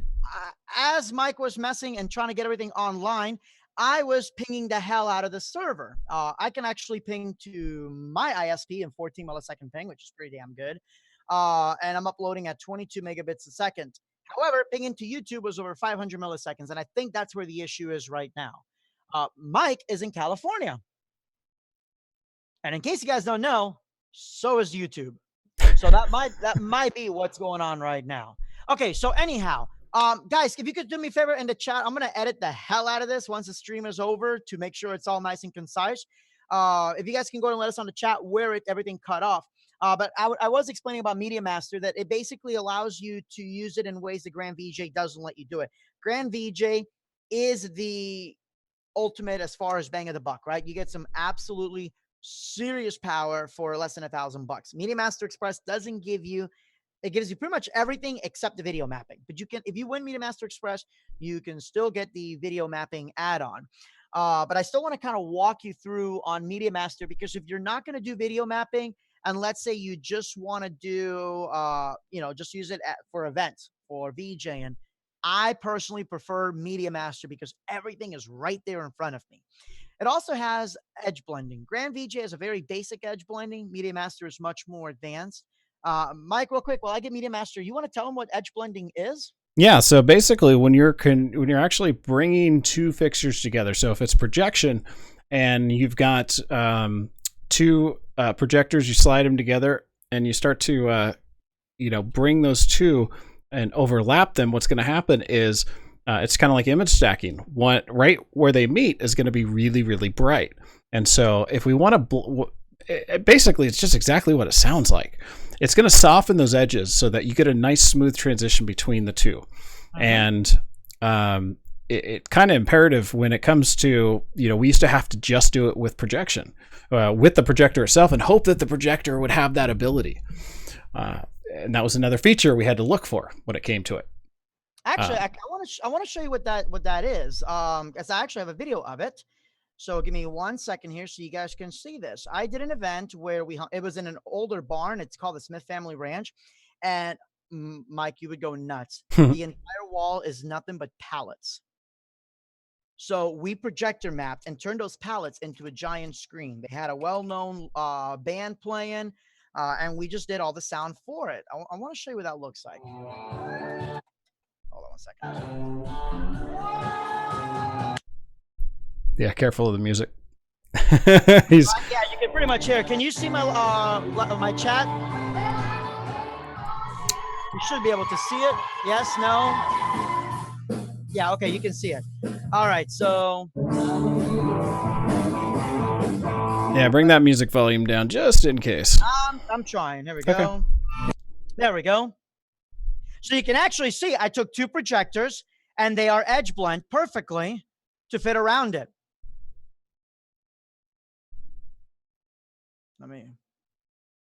We had the lights, everything going along with it. Nice.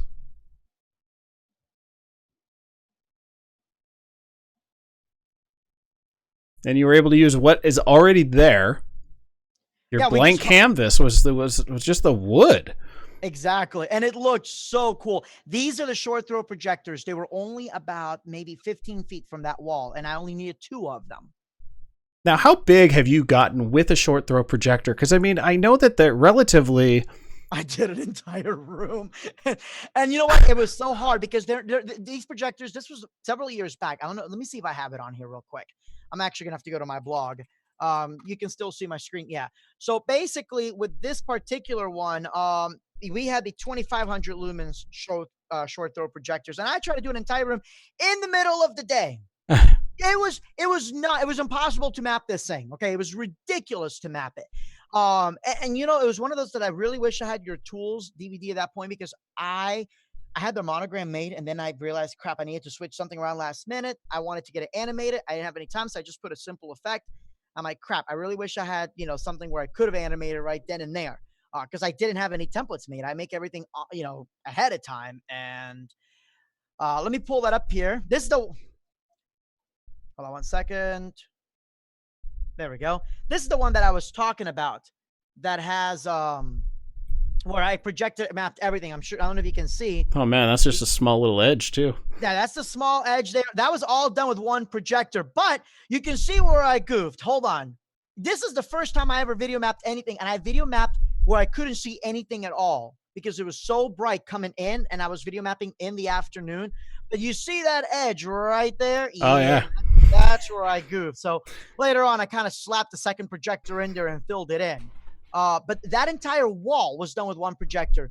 It was keystone so sharp. So the the monogram that was here was all like grainy. On the other side, it was sharp. And that's the other thing is that, the focus was going to be blurry on one side. So I try to focus as best as I could towards the center because the rest was just snow. But then what's cool is, let me show you the photo here. This is the one. where they wanted the New York. So at the last minute, we did New York City along with all the snow and everything else. Yeah. And it just looked so unique. And I can tell you, I charge more for that than most DJs charge for their services for a whole week. Well, and here's the other thing is that with edge blending, if you're doing scenes like this or you're doing any type of effect and you want it to just kind of fade off at the edge into the wall so there's no sharp line, this is going to give you the opportunity to do that and get the ability to just to make it look phenomenal, like it's almost growing out of the wall. Absolutely. Now I'll show you the ultimate in edge blending. Give me 1 second here. So this is a school that I did, Ocoee High School. And every year we experiment with something different each time. Oh, and by the way, the great thing about video mapping, I had an event where my projector blew, and that was right after I gave it back up to one of my guys because they had an issue with their projector being off color. So I took one short throw projector and filled two 14-foot screens. You would not be able to tell that I had two different projectors. Wow. Or that I had to do one screen with two projectors. So yeah, that was pretty handy. So this is Ocoee High School. They had an outer space theme. And you can see that I took three projectors and I made it into one big outer space image. So And all these other yeah, and I love working with the blank canvas of just white pipe and drape. Oh man, it's so good. It's so crazy what you can do, and people don't realize that. While everybody else is doing the uplighting and traditional stuff, and there's nothing wrong with that. I mean, I still do uplighting and all that, but we're taking it to the next step by doing the projector mapping. Let me show you real quick. Let me see if I know my wife did it. I want to say for this one that she did the canvas. There we go. I mean, look at that. They wanted to create a winter wonderland. What easier way than with 4 projectors, and those projectors were about maybe 10 feet from the wall, and pipe and drape. Yeah. And now we add some snow machines, we add gobos along the walls because gobos are still important. Video projectors don't necessarily have to replace gobos because you can use them in conjunction. Yeah. And now you can do stuff that. And what about maybe even just doing like some kind of little sparkle on the wall, something even subtle? It doesn't have to be like, huge, impressive, like, holy crap, it's in your face. It could be something soft and, just a little sparkle. And then later on in the night when the party starts roaring, it completely transforms to something else. Absolutely. So I am still waiting for Media Master to load, and it's not that Media Master loads really slowly. It's just that I forgot I had 1,100 visuals that loads through. But you know what? Let's go ahead. Since we've already done Media Master, how about we go ahead and get ready to give that away? Hey. So I'm going to go ahead and give everybody instructions on what to do. And then once we get done with Arkaos Media Masters, obviously we're going to talk about what you have because you offer some pretty kick-ass stuff on how to make money with projectors. Yes, we're giving away gold chains. That's what I'm giving away tonight. No. Yeah, we're going to be giving away a lifetime membership to the 1% Solution Tools download. So something I have done when I first started designing monograms and doing the tools disc. I kind of told everybody that I would, anytime I do updates, I will offer them. I will give you an update for free. That's cool. So your library just continues to grow over the years, and it doesn't cost you anything more. Now, the price of the disc does go up. Every time I add more monograms, the price goes up. But if you already have it, then updates are always free for that. And so what you're seeing now, the Living Motion Monograms website, this shows you all the templates that are already pre-done for you guys. We're right here. We're on the motion designs, and this is going to give us kind of the opportunity just to see what some of these are how some of these are made. In fact, most of these, there's only 2. Number 6 and number 10 on here are done without Adobe After Effects, but everything else on here is actually a motion loop as a background and a Photoshop file that is editable.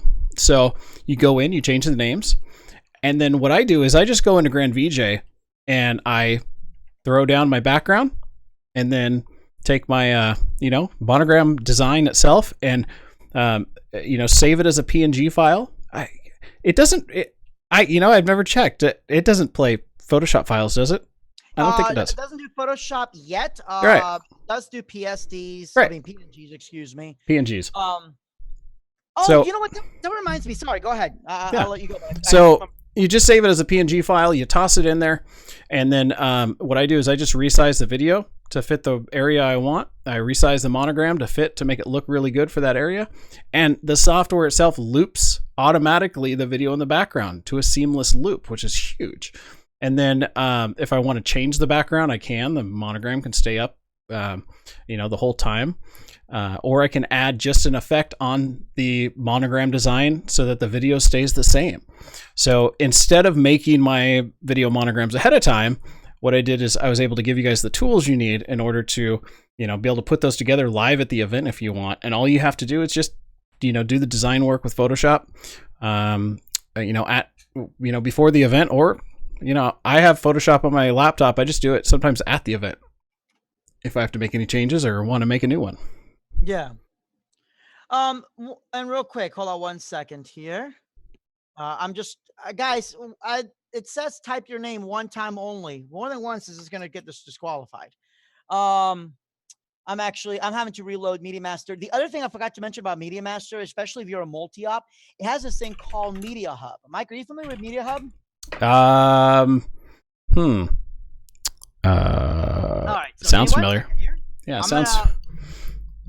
I'm going to open up Media Master here. Right now, it's set as fixture mode, where basically you can use it as a light fixture. And if you have something like Hog, you can actually use a protocol, CITP, which goes over ArtNet and allows you to preview your video clips directly on your lighting software.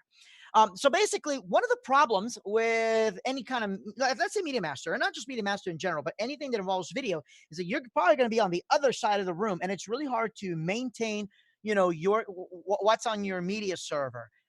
If you need to change anything. So here's Media Master real quick. And then it has a thing called Media Hub. I'm going to launch Media Hub right now. And Media Hub allows me to control Media Master from any computer, or not control it, but being able to load what's on it. So I can actually see the clips. If I work with a photographer, I can real quick load the photos directly on Media Master from another computer. And I've even just given the Media Hub program by itself to a photographer. They can put on their computer, and they just start loading the photos, and then I have QPlayer automatically playing those photos, which is really unique, especially if you incorporate that into video mapping. But then the other thing is, as a multi-op, I have tons of computers I need to worry about, and even though I have licenses for all the videos, it's really hard to sync everything up. With Media Hub, I can sync up one computer directly to the other. So even as a backup, I can sync one backup directly to another one and do it overnight, or, right on the spot, without having to actually sit there and mess with copy and pasting or anything like that. And again, sorry, I'm jumping back and forth, but yeah, Media Master. One of the things that I love about Media Master is being able to go in. I can see everything right there on the spot. So I can go here. I just loaded a basic visual. There it is right there. I can choose my positions, which I just loaded an empty library in general, so there's nothing in here. I can choose my mixing options. I can edit everything out and make my own presets. Something Grand VJ can't do. But Grand VJ, you may not know this, you can actually put your license on two computers, your main and your backup. Media Master only has one computer. And that's why I keep saying Grand VJ really is the biggest bang of the buck out of all of it, I would have to say. Yeah, I wish they would do something where you could, create a, I don't know, it's not really a good way to do it. Has the dongle. Okay. So if you have a computer go down and you've got a backup computer, you can my license, I have a license on a dongle in any computer that I put it on. I don't even have to install Media Master. I just install the drivers for the dongle, and I have a video on this. I have my backup hard drive right here, has Media Master all ready to go. It can run off this hard drive. I just install the dongle drivers, and it'll run Media Master without needing it to install. But I use Media Master, for example, for this one here. I used the QPlayer. And what I did is I used the structure or the architecture inside the building to make it look like Gatsby's party. And it was just the coolest thing. As soon as I walked in, I saw these giant frames. I'm like, oh my God, we have to video map this. Yeah. The cool part about this, is that it's not just video plastered on the wall. There's the complete video itself is across the wall and it's got individual, parts of the video in each frame. So it continuously flows through the room. Exactly. So, guys, real quick, I'm taking all the names now, and this first giveaway is gonna be for Grand VJ, and then we're gonna give Media Master in just a little bit. I'm going into random.org/list. I'm copying all the names on there. Now, nobody is excluded from this. That includes Mr. Anderson. Yay! So if his name gets picked, I swear to you, the contest is not. Oh, Jesus, you're not going to believe this. Oh, shut up. Did I? Random.org. Hey! All of you. Yeah, you guys all just. Sorry. I now have a new copy. Yay! No, that's not fair, dude. No, that's so awkward. That's so awkward. And we talked about this. I'm like, there's no chance. That's not fair. No, you know what? Give it to someone else. I'm saying it right now. I'm giving the copy to someone else. That's not fair. All right. So again, just so you guys can see, random.org/list. Chris Davis, you are the winner of Grand VJ XD. Chris, you are welcome, and I better get some kind of thank you email. Mike and Ashley are kicking themselves right now. They're like, "Damn it, we were next." So, God. Although if this happens in Media Master, y'all are on your own. No. Real quick, Robert and DJ Sneaky, I will go ahead and put you guys in. Don't worry about it, because we still have 2 more prizes we have to give away. So you are good. Chris, I need you to do me a favor. You're going to add me on Facebook. And hang on one second. I'm going to add DJ Sneaky in. Damn. I watched every damn But guys, live stream. We still got 2 more prizes to give away. Yeah. We've still got 2 more prizes. So real quick, add me on Facebook, send me a message. I will send you your license. You don't have to wait for the stuff to come to you. I'm going to send you the license right now. I have it in my hands. I'm ready to send it out. So yeah, basically, guys, any questions about Grand VJ? This is the Pro version, by the way. So, I mean, you can see that when you upgrade a Pro, it has 36 freaking layers in it. It's ridiculous. And then you have, the way that it works is, this is kind of confusing, right? But you have 255 patches and then 255 visuals. So here's your visuals. And here's why. So each patch, so if I go here, that's basically the second bank of 255. Third bank of 255. Make sense? I mean, you've got a crap load of visuals you can have preloaded. Then if I go here, there's your folders. And your folders are 255, right? And then if you go to each folder, it's 0 to 255. Do you know why 255 was chosen, Mike? I'm guessing it has something to do with DMX. Yes. What? You see, DMX is 0 to 255. So when you control this, I can literally choose the visual. I can choose the effect from 0 to 255. And there's tons of different ways to do it.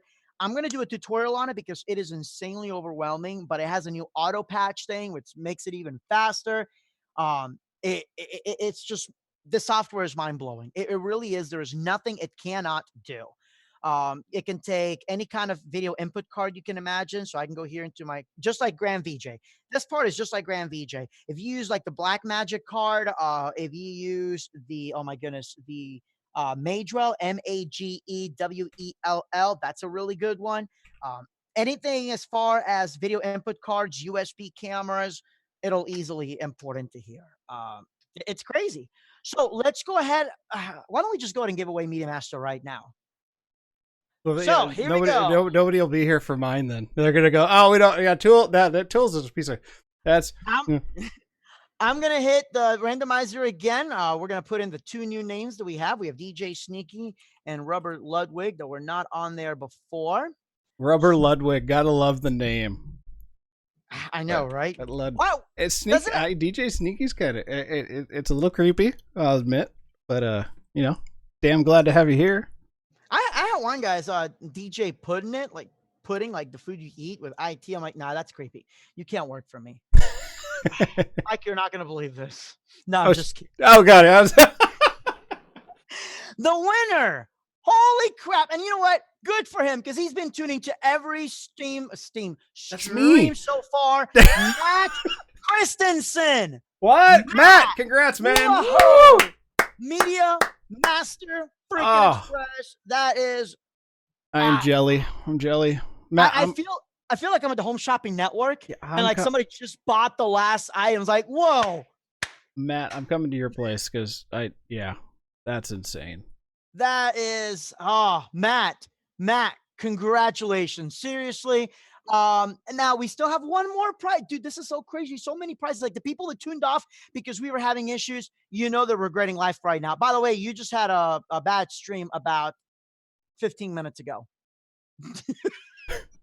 So at least luckily nobody caught it. It was only for like a second, but all right. Well, hey, they're still here, at least. Well, it's funny real quick, because if you look, I got to show you all this for a second. You can tell when the live stream just tanks. The viewers are like, nope, we're out of here. So those are the guys that are, still here. We definitely appreciate that. I'm so glad that you guys have really enjoyed the educational materials. But now let's talk about tools. I mean, we've talked a little bit what's on it. We've obviously talked about someone you can do. I would like to get some Q&A, Mike. Guys, any questions here for Mike? Because the dude has done an entire business plan pretty much around video mapping and all that. I actually want to real quick go into something that didn't involve really video mapping. It was just a simple projector. Let's talk about your Tetris thing. And I'm going to go ahead and put on the Tetris. All right. Tell us about that. So yeah, I mean, this is most great ideas just come from, talking with your clients, finding out who they are and what they're about. And so with this one, it was Steven and, it's okay. I feel so bad. It's been a while, but for the two of them, we'll just say that they, basically work at the same. They work together, and what they do all day is they design video games. That's what they do. That's what they love. That's their passion. And so, one of the things I asked them is like, where did that passion start? Where was it that it really kind of took off for you? And weirdly, they both actually said Tetris. I'm like, ooh, what if we have you guys like battle it out with a game of Tetris, at the event? Now, like we could do it on the screen, or we could do it, after we introduce you into the room and have everybody cheering you on and stuff. And I'm like, oh, wait a minute. What if we have it to where your guests can battle each other, later on in the evening, like during dancing and stuff? And then we start talking about, making it larger, putting it something that people haven't seen before. I was going to just map it on the side of the building. And then I got this idea. I was like, we have the swimming pool. Let's map it. Let's put Tetris into the pool itself. So if people are looking down in the pool while they're playing this, it'll be something they've never seen before. And again, it pulled people. They were having a good time. I had a speaker out there. Dance music was being played. This was like our little private session where we were just doing their photos real quick before we kind of opened it up to everybody.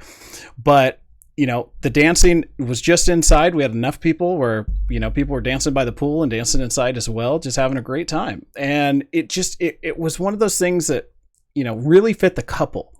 But the most important part is that all this is about creating incredible moments at your events.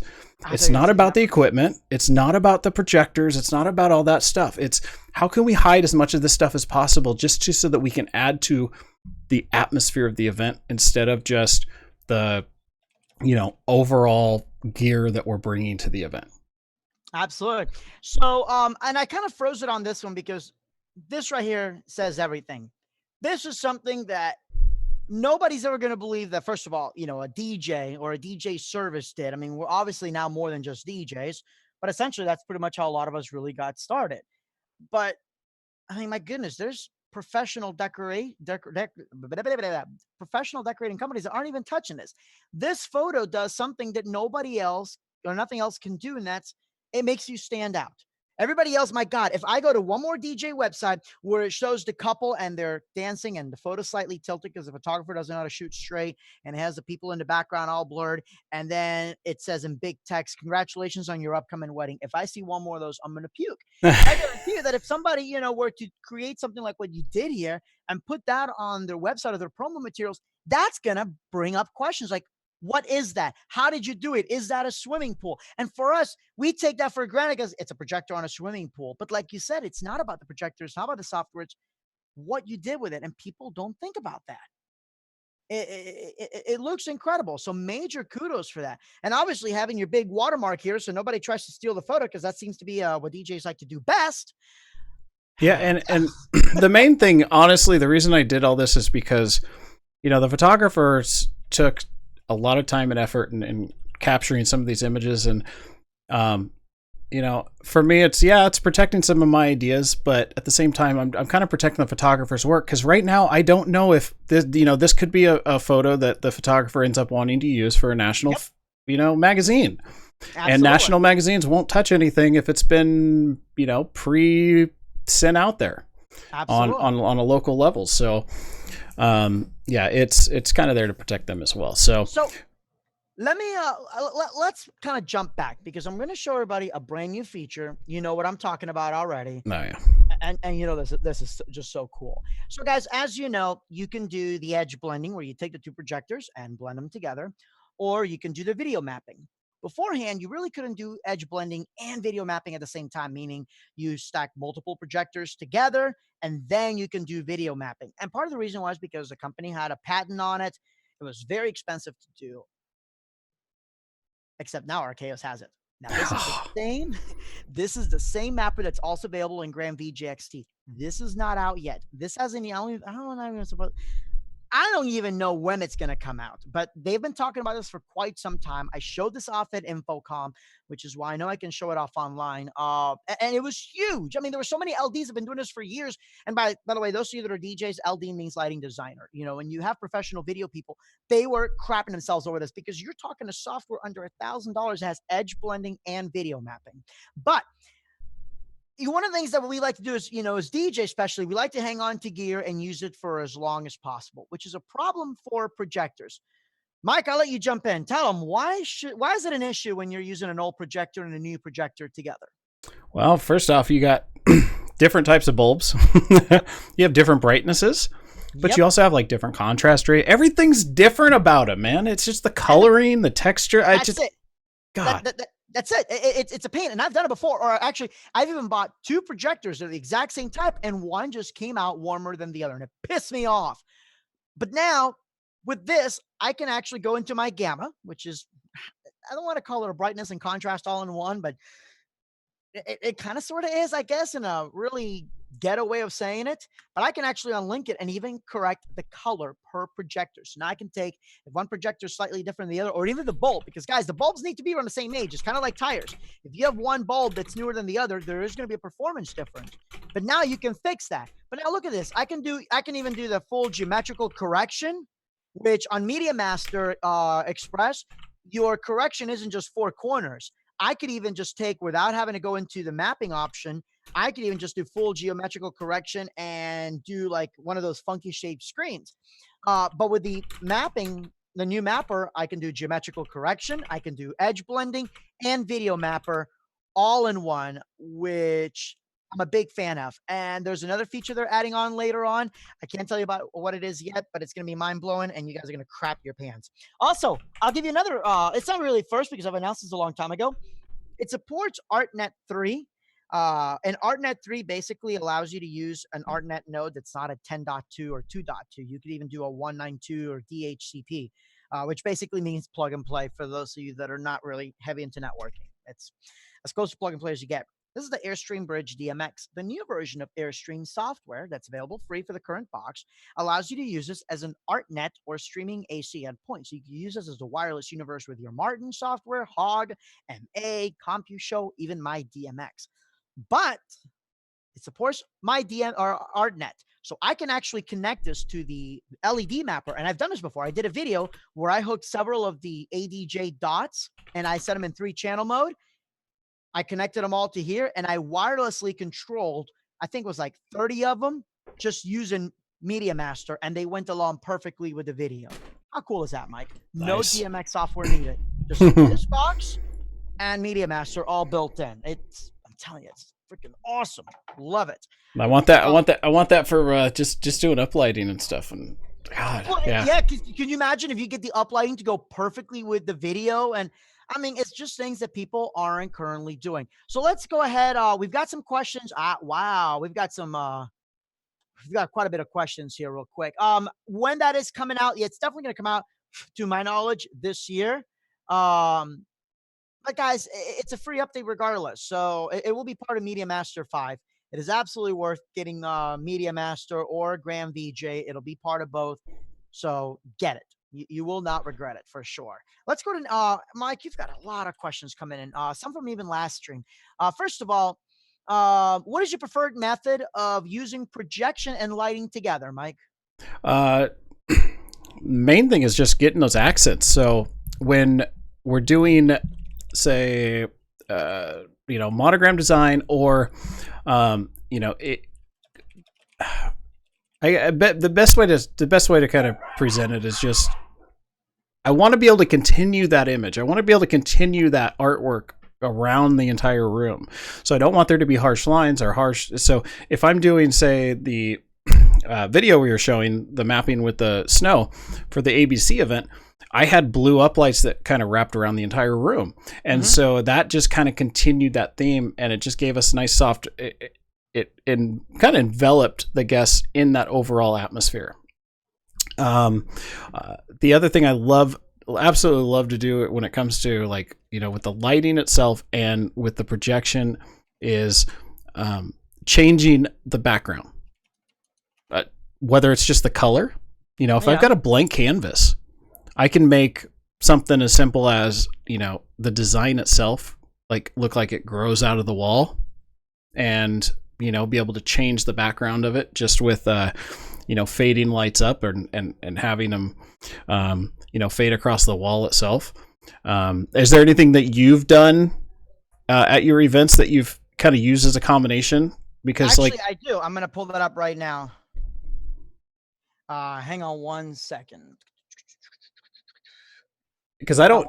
My wife texted me, "Are you okay?" She probably heard me scream. Like, yeah, I got zapped. I pushed the damn wrong thing. And I mean, I'm used to getting zapped all the time, but when I'm already frustrated, I'm like, stop wiring your house up yourself. No kidding. So I'm going to show you the Warrior-thon. It's a thing that we do to help raise money for the Children's Miracle Network. Give me 1 second here, because it plays. I can still hear the audio, even though I make sure I didn't pipe it to you. So what I did is, we have Media Master, as you can see there, and I'm feeding it directly into CompuShow using what we call DMX merge. But I've done this before without the DMX software in it. But you can see here, it's just a very simple layout. We have the screen, we have the dots that are going around the trussing, and the lights are going perfectly in conjunction with the video. So that's one of the things that we've done that I've been a big fan of, really being able to tie the lighting and the video together. With my software, CompuShow, I can even feed in the DMX signal coming out from Arkaos, and not only control my dots, but I can control my lasers too. Well, and with the pixel mapping and everything, one of the things you can do, you think about those high-end TVs. Remember the Philips that used to have the edge glow? Yes. And like whatever was on the TV, if it was a green Savannah, then all of a sudden there'd be green light on your walls, and it would just kind of continue that experience. You could do that now with the edge blending and with the pixel mapping and DMX controls on Media Master. Oh, absolutely. And then I'll show you another one that we did. This combined a little bit of everything. It had video mapping. It had DMX merging. It had lasers. It was just all sorts of sexy. And the client helped design it. She came up to me. She goes, "Can you make a giant pyramid out of truss?" I'm like, "Can I make a pyramid? I can make anything out of truss." I accidentally made, this is going to sound offensive, so I apologize ahead of time to everybody, especially my Jewish friends, but I accidentally made a swastika one time. Let me explain to you what happened. It was an Alice in Wonderland theme, and we were going to do a swirl with the truss. Whoops. Once it was on the floor, that swirl didn't look like a swirl. And one of my texts, Brandon, he's like, "Arnaldo, that's a swastika." I'm like, "No, is it? Oh my God, that's a swastika." I sent a photo to my friend Danny from Global Truss. I'm like, "Danny, what does this look like to you?" He goes, "Are you trying to get fired?" I'm like, "Oh my God." Well, I talked to my client. I'm like, "Listen, so we have a problem with the design we talked about." And I sent her, she goes, "Oh my God." She's like, "That's offensive." I'm like, "Yeah, that's really offensive." Like, so we went ahead and cranked it up to see what, because we already had a design. I'm like, "Okay, you know what? You can't tell anymore. If it was on the floor, yeah, you could tell." So we just kind of turned it. We extended the legs out a little bit, but oh man. With that being said, yeah, you got to be careful how you design your truss. But this is the one that we did. And these are all mapped to go with the video. I'll check this out. But here, I'm actually going to have the video so you can hear the music. Hold on.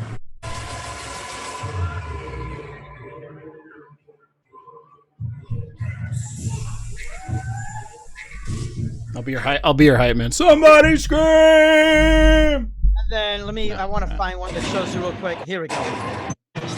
You can really see how it all comes together. Oh yeah, the colors and look at that. That's with the snipers too.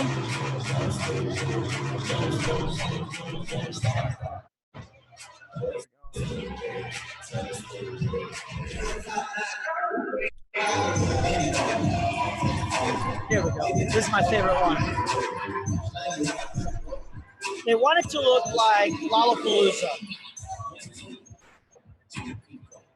She wanted it to look like Lollapalooza. I'm like, yeah, I think we can do that.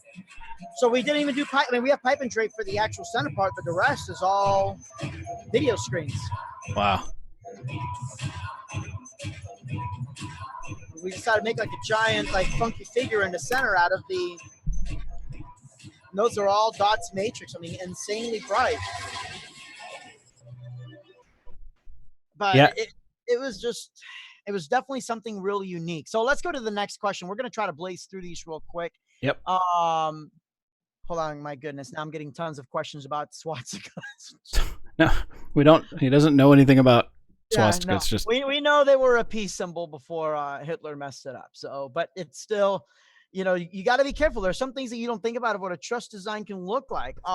We had one that we wanted it to look. I can't remember what the heck it was, but let's just say it looked very phallic. By the time we got done, we're like, nope, scrap it. We're doing it. And that's why I use visualizers now. So we're not building all this together and learning.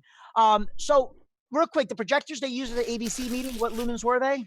So it was the Optima 501. So the lumens itself was 5,000 lumens. Contrast ratio, I believe, is 15,000 to 1. That's insane. I mean, that's pretty much TV quality at that point.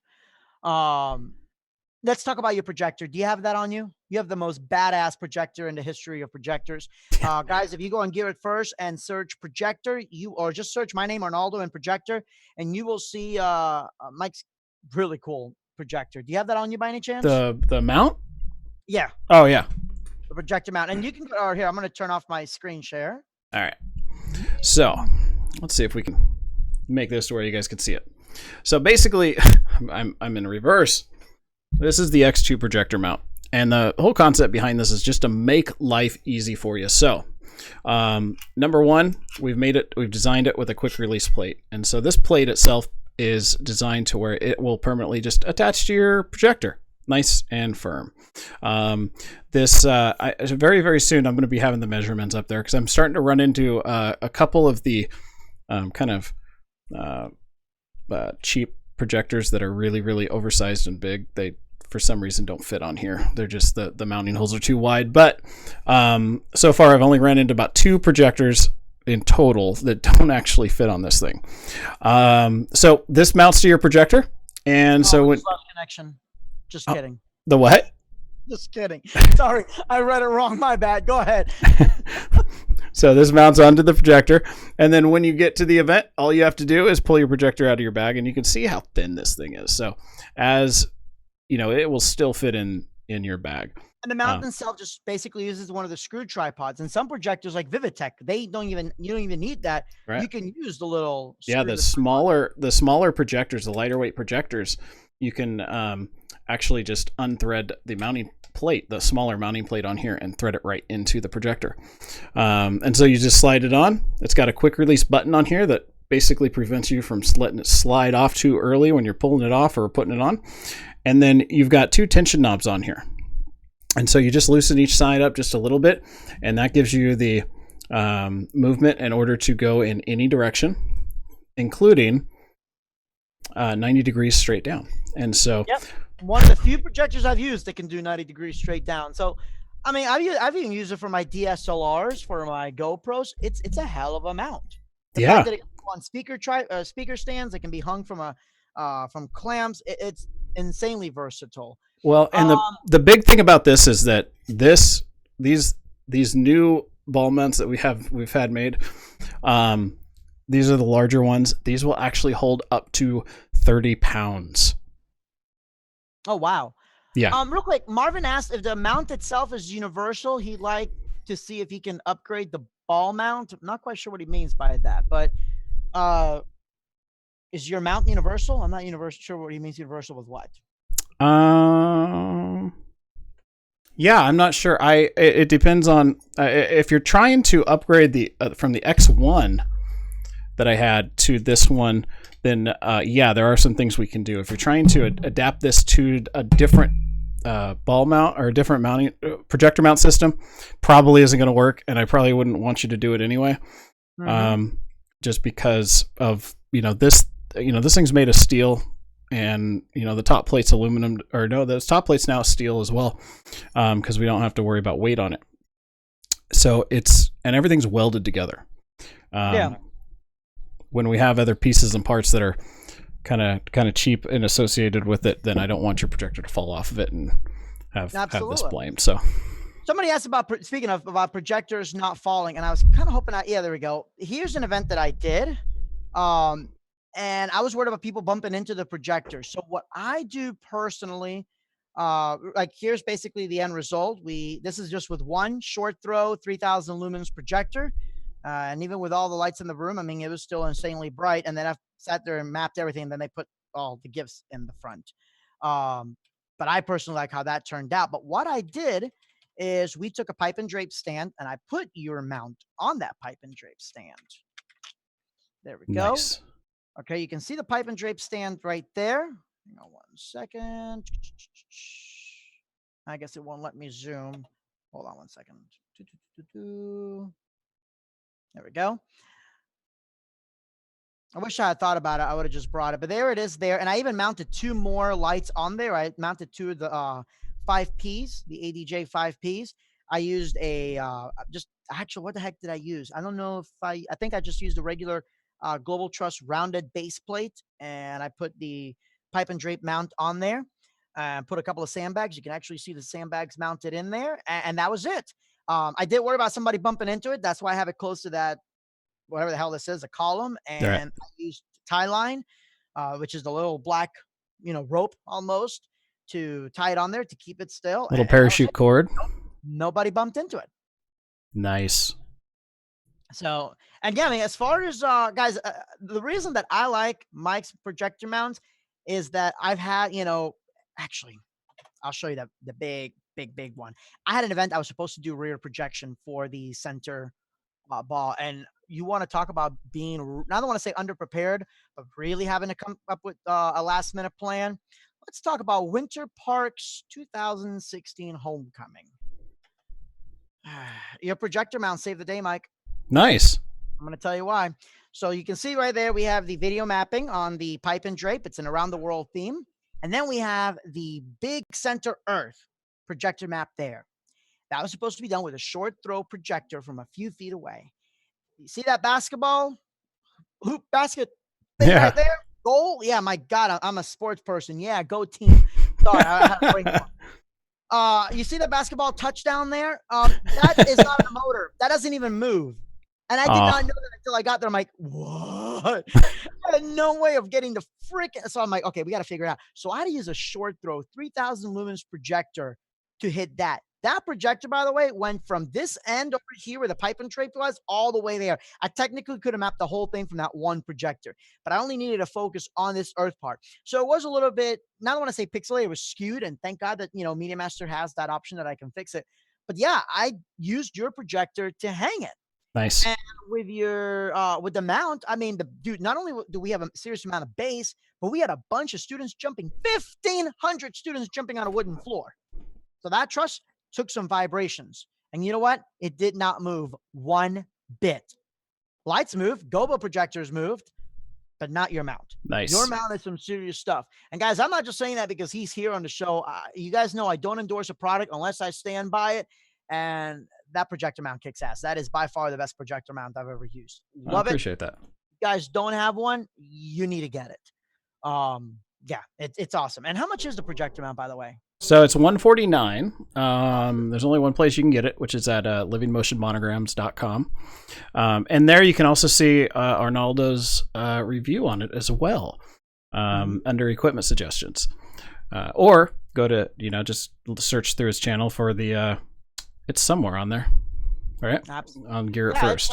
Gear It First, it should be on there. You guys can also check on gearitfirst.com.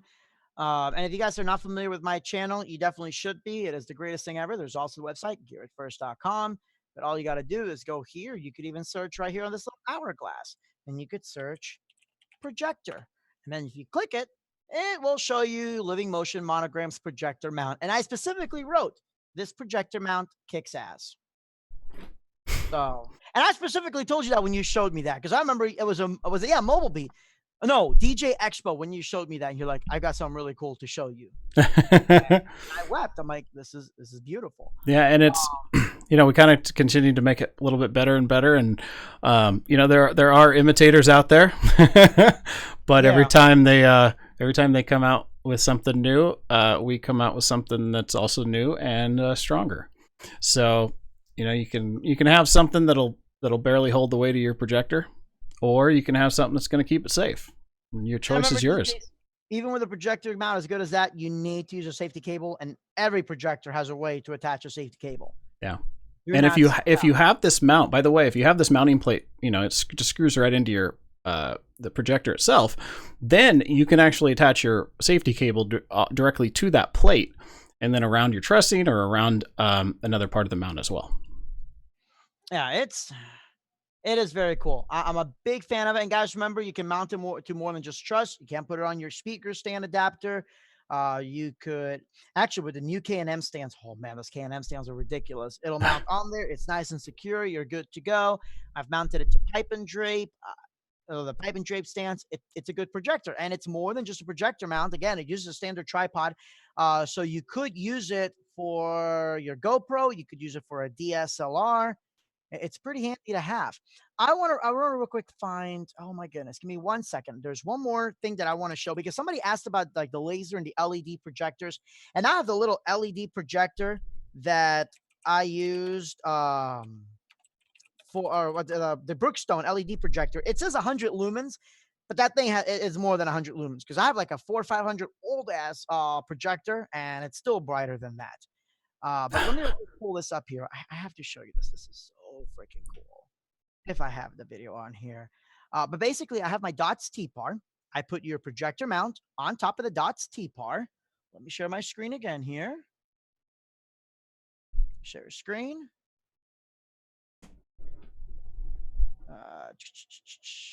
You can see it still, right? Yep. Okay. So you'll see right there, I had my DOTS T-Par, which doesn't really show. And then I took the little projector, and I was able to do 90 degrees down, because your projector mount's the only projector mount that I have that can do 90 degrees straight down. And there it is right there. Wow. And that was a LED projector in the middle of the day, but it was that's cool. That is very, very cool, man. I just, you could having it coming down on your system like that. That's, well, what's cool about it is that the newer Brookstone projectors are wireless. So even though there's a little bit of a delay, it's not a big issue. But it's something that stands out. But I don't even do it for weddings as much as I do it for bridal shows, because this stands out at a bridal show. And by the way, that's their name that's scrolling on there. But this stands out at a bridal show. People are going to notice that. First of all, people notice that I'm the only freaking DJ around here on turntables, but that's a whole different debate. But I mean, they notice, hey, look, he's projector mapped the system. It looks unique. It looks different. And because of Arkaos, the video mapper has a circular option, and I just made 2 circles, made it a fit. I can projector map turntables in less than, a couple minutes. It's insanely easy. There is no other video mapping software as easy as Arkaos, guys. You can download it and do the demo for free, and you can really learn. Yeah, just to play around with it. And there's a ton. If you're stuck, there's a ton of tutorials on it right here on Gear It First. So yes, man, I should just hire you.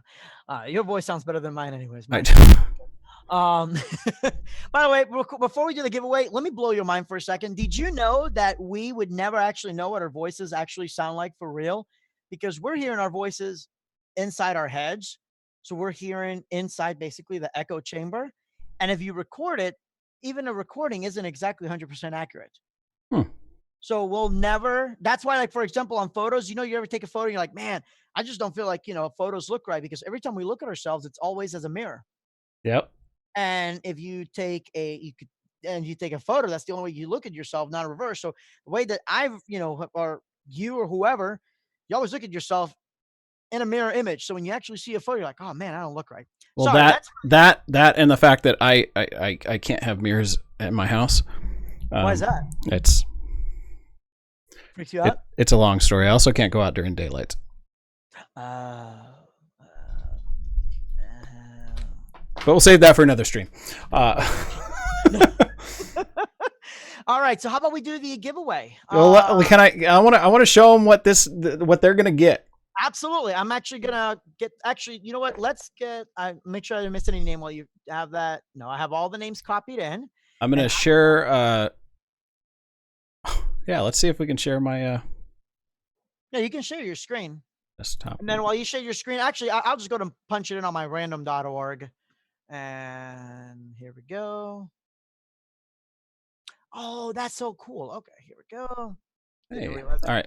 So that is up. It should be up. You guys can see it right here. So the first thing we're going to do is I want to show you guys what is on this tools disk. And this will go pretty quick here. But I want to explain to you. We'll bring this over.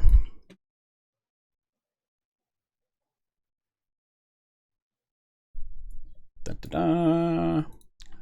So when you download this, what's going to happen is you're going to be able to open this up.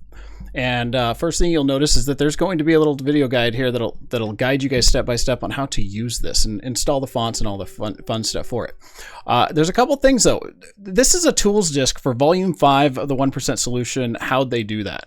And there's a lot of other ideas that we talk about on that disk, including audio recordings, audio sampling. And so when it comes to if you need samples of like well wishes, voiceovers, those are included on this disk. If you wanted promotional material for Dancing on the Clouds, guess what? We include those right here on this disk. And whether it's with lighting or without lighting, you can have promotional material to use in your with your company and with your ads and everything. So we've got Dancing on the Clouds. We've got shadow entrance, more promotional photos, which, by the way, you can do the shadow entrance with projection, which looks flipping amazing. I call it the shadow entrance 2.0. Oh, excuse me. Hold on. Ooh. And then not only that, but we also give you promotional material to use for your monograms. And so these are the monogram templates. Now, we not only include some of the photos, say, like this, of some of the designs, but I also have one in here of how we used to do monograms, and just to use as a comparison if you want. But the rest of these are going to be of the designs that are on the disk. Now, when we do updates, those are all going to be included. And I think the next update I'm doing is going to be more promotional material as well for you guys. So you'll have even more to use for your marketing material. One thing I do ask is that if you are the owner of tools and you want to use these promotional materials, then just make sure you put your company logo on it to keep it safe for everybody who is a tools owner. Absolutely. Don't be a tool. Don't be a tool. Just use the tools. I just sent you a Facebook message when you get a chance. Thank you. Let's see here. It's a picture of my dongle. Okay. Oh my God, dude, stop. That's disgusting. Okay. So inside here, you've got not the least inappropriate thing we've done today. So, yeah, that's true. Inside here, though, inside the monograms folder, we're going to start off. We've got all of our monogram fonts that you can go ahead and install on your system. You've also got monogram samples. This shows you all 50 designs that are included in this. Now, remember, these are just samples. These are JPEG images. You cannot edit these. These are just for visual. So if your client picks number 31 and you're browsing through these and whichever one they like, they are directly associated with the templates themselves. We just go back a folder and jump into our Photoshop templates. Those are labeled the exact same number. So very, very easy to find. You do need Photoshop, obviously. Photoshop Elements, any version of Photoshop will work. CC, old, new, they all work. But on top of that, we also have style graphics, which you can use, which are like vector, flares, vector frames, things you can use to create your own designs. Again, I want to give you the tools to be able to do this yourself, where you do not have to rely on someone else to be able to do this. So all of these designs are editable as far as, moving them around and being able to. Now, where's that one at? There we go. There. That's quite a bit on one download there. I know. And it keeps getting bigger and bigger and bigger. But you were talking about Grand VJ, how cool it is to do motion, right? Exactly. And I told you how easy it is to where you can go into, say, the, motion monograms. We'll go to number 1. You're going to notice we've got the first one, which is just a loop video. And then you've got your template. You layer those two together in Grand VJ and you're done. Speaking of, that just reminded me, one of the things the Midi Master can do, it can play lyrics. So if you have like Pro Presenter files for churches, or if you have video files, like the lyrics files, even from karaoke, you can actually play those. And we've done that before. Like we've done like the couple's first dance and had the text just slightly blurred in the background, projector map behind their monogram. It's a really, really unique effect. Oh, very cool. And with these, you've also got some different other designs, just HD backgrounds that you can use for maybe some more. Real quick, sorry. What somebody had asked beforehand, what resolution are these files at? So most of these, let's see. That's a good question. I haven't looked at these in a long time. So yeah, pretty much I design all these in 1920 by 1080.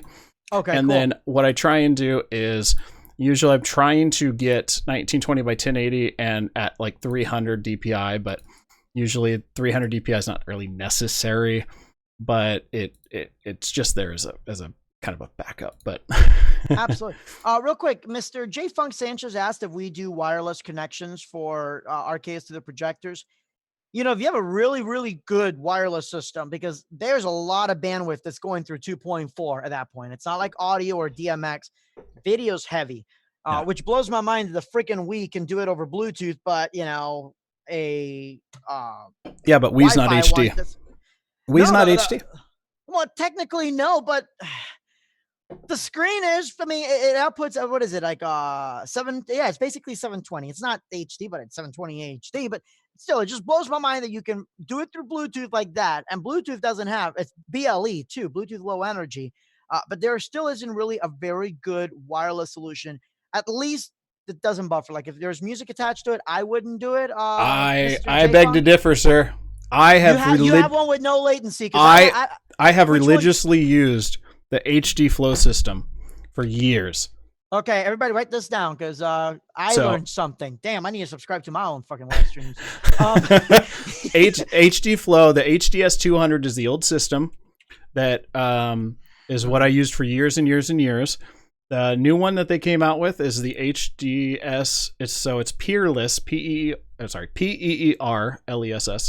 Guys, if you're on a phone, it's gonna automatically correct itself to heavy, not HD. Do not. Don't Google that. Yeah, heavy flow. Not expensive either.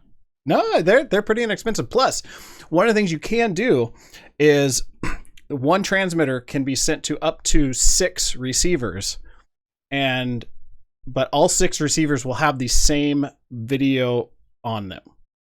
That's important to remember, though. It's not 6 separate desktops. It's 6 of the same image on all videos. So yeah, but you're looking at $220 shipped for a receiver and a transmitter. That's really good. No, where'd you find that at?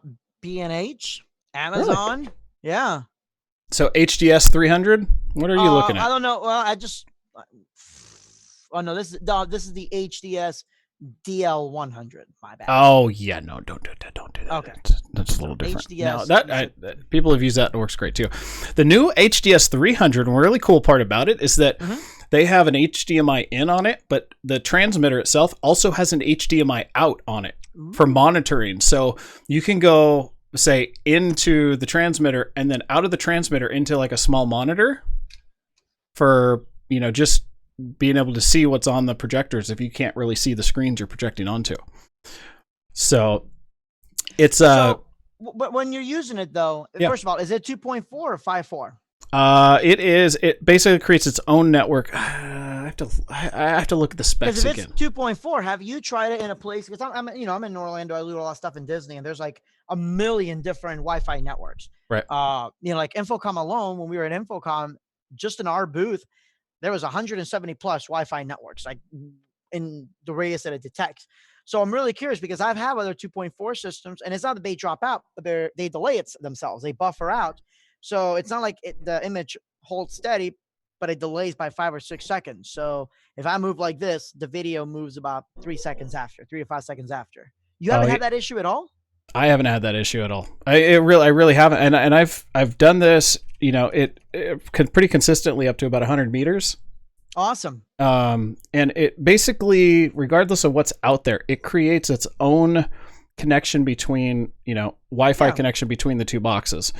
And again, if you have the box just sitting on top of your projector, you got clear line of sight. You're not going to have any issues anyway. It's not down low. I'll have to look into that then. And real quick, Jason said that it's 5.4, $319 on B&H. There you go. 5.4. I'm not sure if I'm more impressed about the fact that it's only $319 or the fact that you just used a metric system and expected no one to catch on.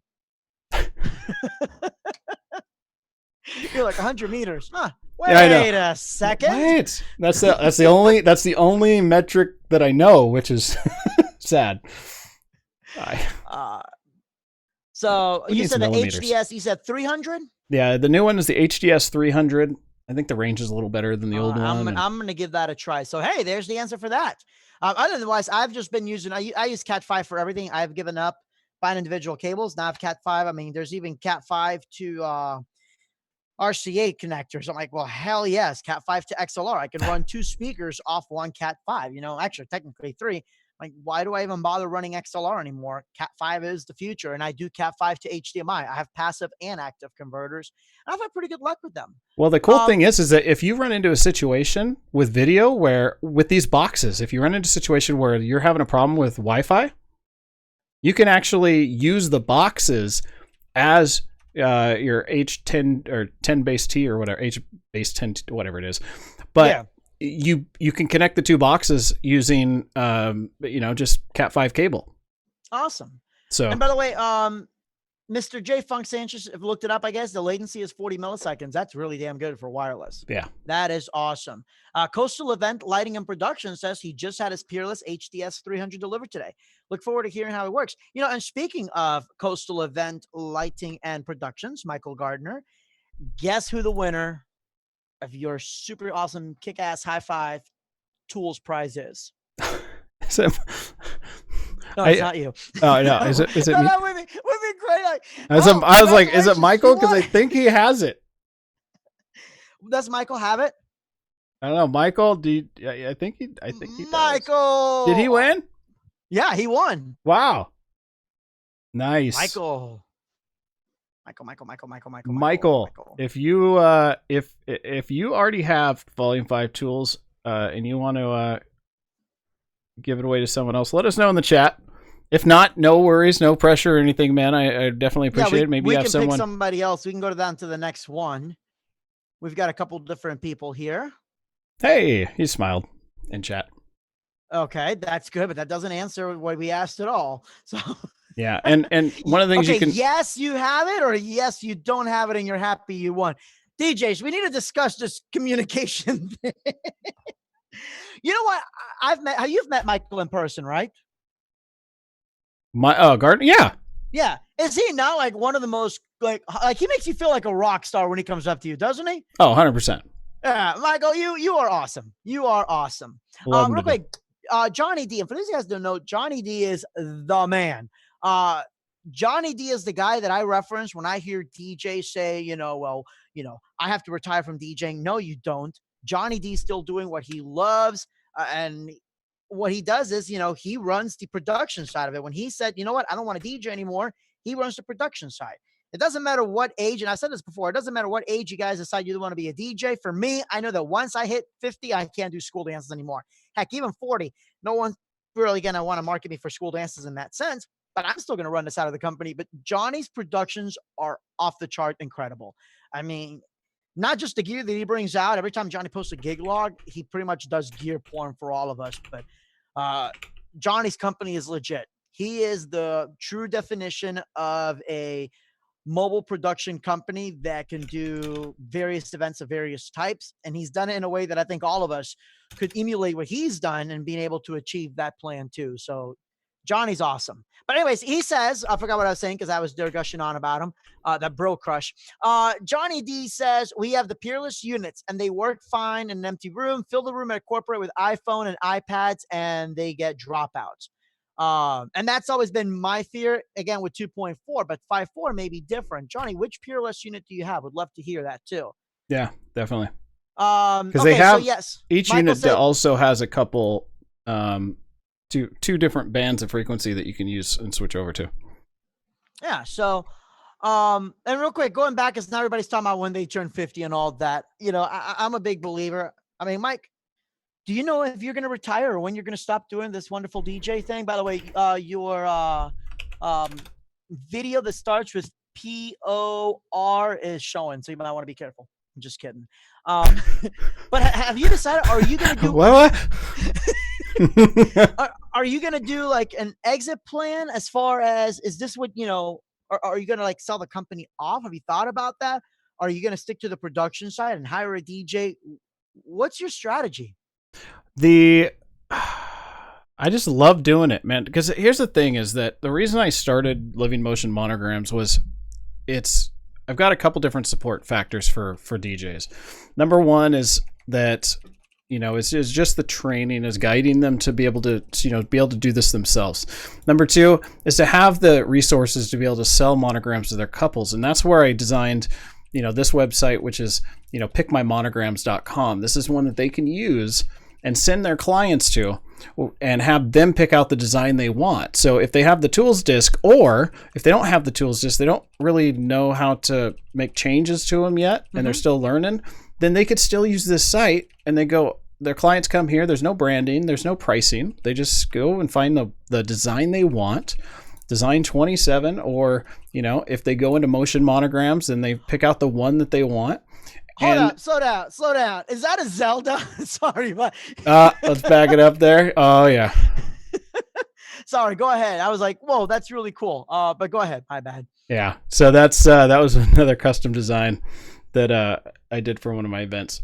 That is awesome. Yeah. And for those of you guys that worry about copyright infringement, technically it falls under fair use. I'm not a lawyer, but it should fall under fair use for parody. So yes, as long as there's, I mean, there's I don't see Nintendo coming up to somebody's wedding and be like, nope. Well, no, and here's the thing is that it has to do with the fonts that some of the fonts you're using are fine. The fonts are fine, but this shield is not the Zelda shield. You'll also notice that his Moritz family crest is on the shield. Oh, that's cool. And, you know, this is not the Zelda sword. So it's the same thing as some of the static images and the designs I created for the tools disc. This is not the Disney castle. If you compare them side by side, it's not, it's gone. Where'd it go? Oh, see, Disney already took it out. they took it away.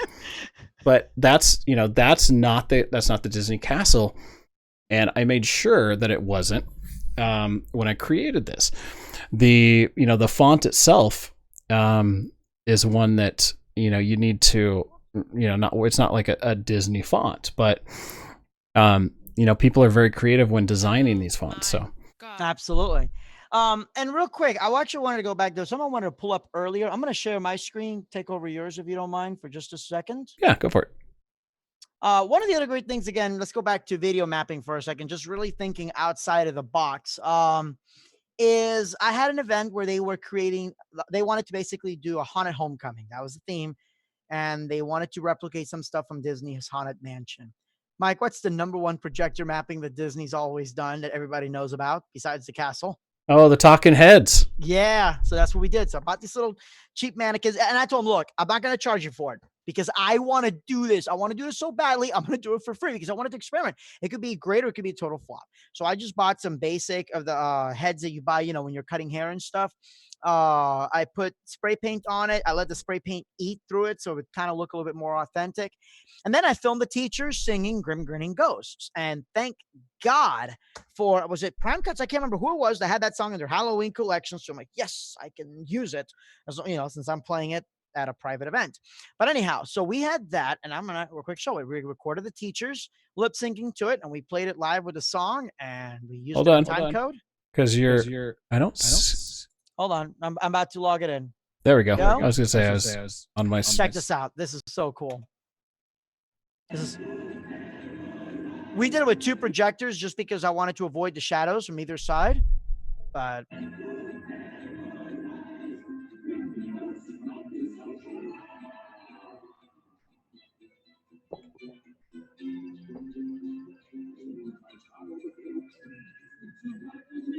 isn't that the coolest thing ever? That is awesome. And it was something that was just completely thinking outside of the box. And it's funny, somebody's like, oh, Disney's going to sue you for using their video mapping. I'm like, Disney didn't come up with video mapping. I was cake mapping before they were. They just have really good marketing. And by the way, $3,000 has been the average price there, from what I understand, for their cake mapping with custom content. Wow. $3,000. Yeah. Let's see Mr. Farrell talk like into the whole. It's funny because I made the joke. I'm like, one day Disney's gonna projector map broccoli, and there goes the whole Werther movement right there. How much is this plate of broccoli? $2,500. You are not video mapped, Mr. DJ. But no, I mean, it's crazy what Disney did, because they literally took a food object that people will forget about and made it absolutely memorable. You know, it's the same thing that you did with the wall for ABC. You took the ugliest thing in the world, the air wall. We all hate it unless we can, you know, upsell them projectors or pipe and drape. That's why I love air walls, because I can sell the hell out of them. Unless some idiot puts me right there, like, well, where's my power? Oh, I guess you need that. That's a rent for later. But you took the, you know, something as plain as the video wall and you made it memorable.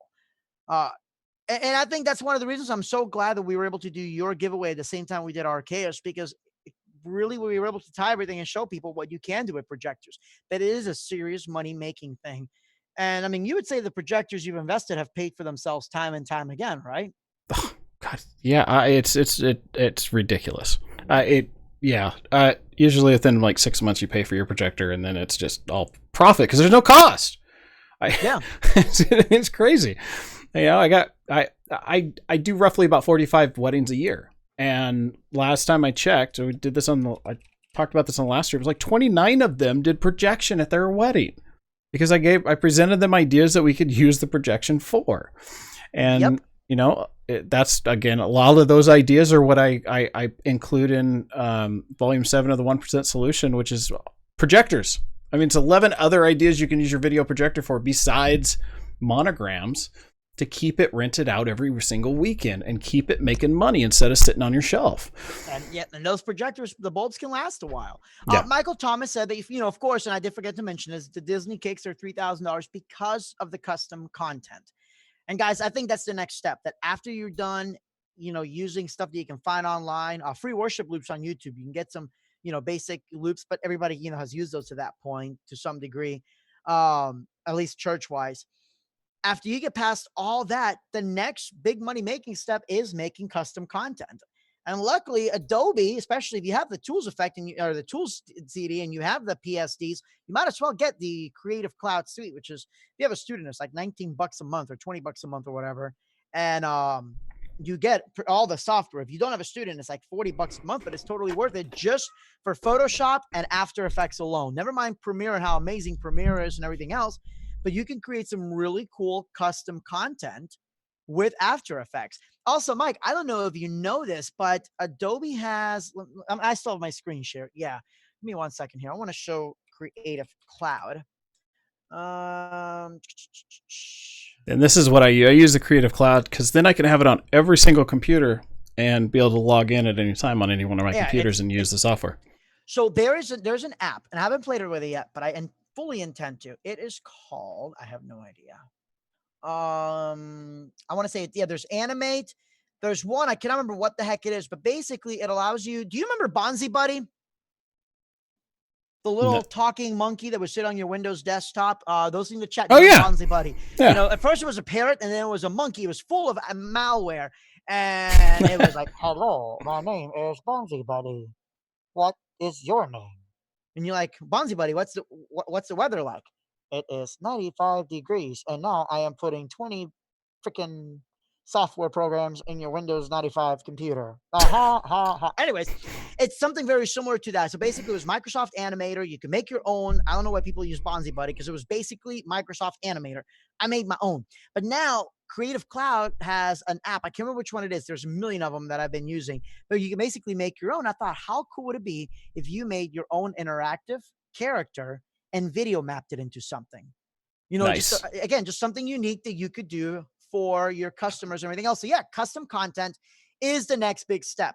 But for now, it's going to get overwhelming for people really fast. And that's why I think the tools is such an invaluable tool. Yeah. See, you see how there you go. We all tied I like it together, because without tools, you don't want your video mapping to go into chaos. Get it? I'll tell you what. How about we do something really, really special for the Gear It First people watching right now? Yes, because we've really gone overtime. I know.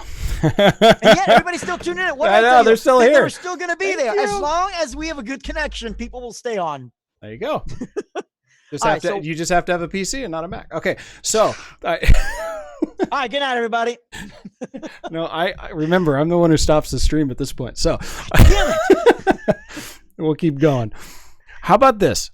Okay. First off, congratulations to Michael. Michael, when you do decide who gets that tools download, you need to have give me the name and email so I can register it, because everything is registered under for per person basis. Okay. Second, anybody who's watching this video between now, which is 8:21, way over our time, and 8:21 on July 4th, I'm going to give you a special discount code that you can use at the livingmotionmonograms.com website. If you go to livingmotionmonograms.com and go to the God, I now have to look. There we are. Living Motion Monograms. We're going to click over here at equipment suggestions. Here you're going to see the tools disc, any one of these discs, and also that X2 projector mount. Now, all you got to do is go ahead and order that. Now, I'm going to let you in on a little secret. This discount code is going to be for $20 off your order. Plain and simple. Ooh. So here's what you do. If you want the best way to get the best deal possible, I have modifiers in here, which give you, if you're going to get the projector mount, you can use the modifiers to actually get another $20 off of Volume 5 tools, or any one of the discs, the Volume 5, how they do that, or Volume 7 projectors. Now, if we add on, say, Volume 5 tools, that brings it to $228. We're going to add this to the cart. And as you guys click checkout, you're going to go ahead and under, I don't know, where is it? Oh, there we go. There's a little box here. Use gift card or promo code. Now, our promo code today is going to be Gear It First. Ooh, that's like easy that. To remember. Yeah, and I'm not gonna type this in because it's gonna show my credit card information. Actually, no, please continue. We are all interested in this part. It's gonna be the greatest freaking stream ever. It will do you no good anyway. You're stuck anyway. So, use the code Gear It First. Plain and simple. GEARIT. I can't spell. Look at the logo on the YouTube channel. Type that in. We'll also have it in the description with the expiration time and date. Let's go ahead and just make it 8:30 on July 4th. It will no longer work after that. But now will be your chance if you do want to make an order. Get the projector mount. You'll be able to get the projector mount itself for $20 off, and the tools disc for $20 off as well for the next 24 hours. And what's the code again? Gear It First. Disney's gonna kill you. Toy Story aliens or the Minions?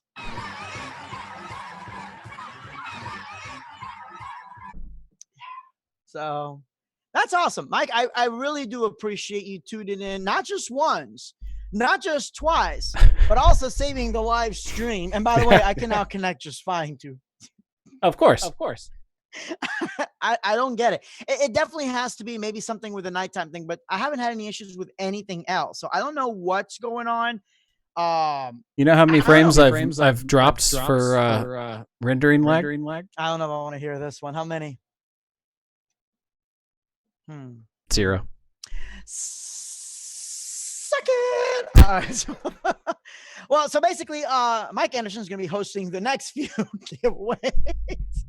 I'm going to have to figure something out because I'm a little bit kind of panicked about that. All right, guys, before you go away, let's talk about the schedule because I did have to change the schedule because of this whole thing messing up. And yeah, it's been interesting.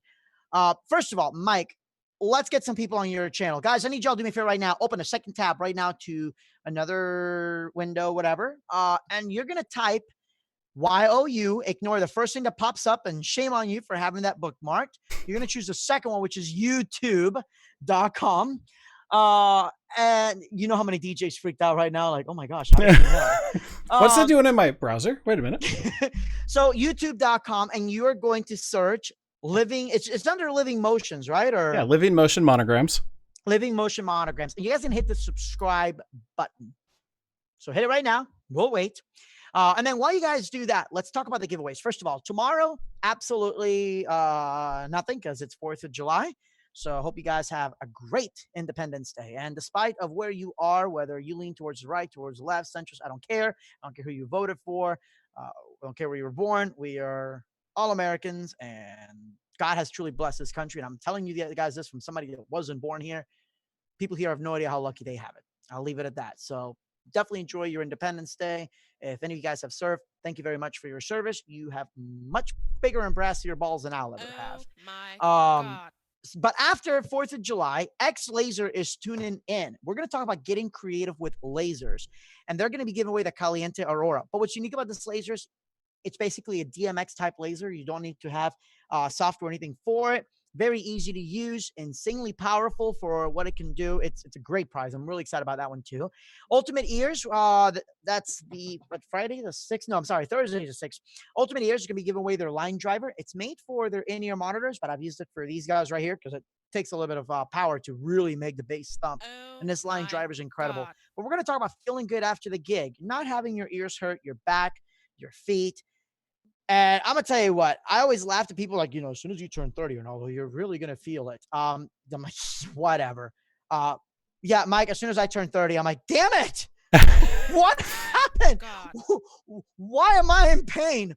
So yeah, it's gonna talk a little about that. And I can tell you that, I've been blessed. I have never been sick during an event. I've been sick before, but I've never been sick. I've eaten bad food right before an event and realized, oh crap, this food's expired, and I did not have to escape halfway through the first dance to not die. God. So I'm gonna share some of those tips with you. By far, I am no doctor, but definitely. GS Lighting Solutions just subscribed. Wait, how did that happen? Did you do that? Are you seeing the live stream? Wait, was that you? Oh yeah, you told them to go subscribe to my channel, so every time they do, their name pops up. I'm like, wait, this is new. Like, what the hell? So anyhow, that's gonna be one of my personal favorite things to talk about. It's an exclusive seminar from Gear It First, not available at any trade show because YOLO. Then the following week we have Eliminator Lighting. They're gonna be giving away a Katana LED, and we're gonna talk about what lighting do you need. And Marvin, I actually would like to bring you in for this seminar. So if you can reach out to me, and I'll explain to you why. Basically, the seminar is going to talk about taking maybe non-traditional production lights and use them in a production environment. And Marvin has really done that with a couple different effects, and I really want to talk about that. Then Audio Technica. I'm trying to bring Gary from Audio Technica in, but his schedule is insanely busy. Basically, differences between different microphones, different headphones. Somebody asked, actually, Michael, what microphone you use. Can you show them the beautiful mic that you have? My God. Oh, yeah. Yours the USB, mine's the XLR version. It's the Audio Technica 2020. Mike, you have the 2020 USB, correct? That is correct. And so it's got a couple extra features on there. It's got a headphone jack out on it. So you actually get a live feed from the microphone itself directly into into your headset, and then you've got a little mixer on the back here as well.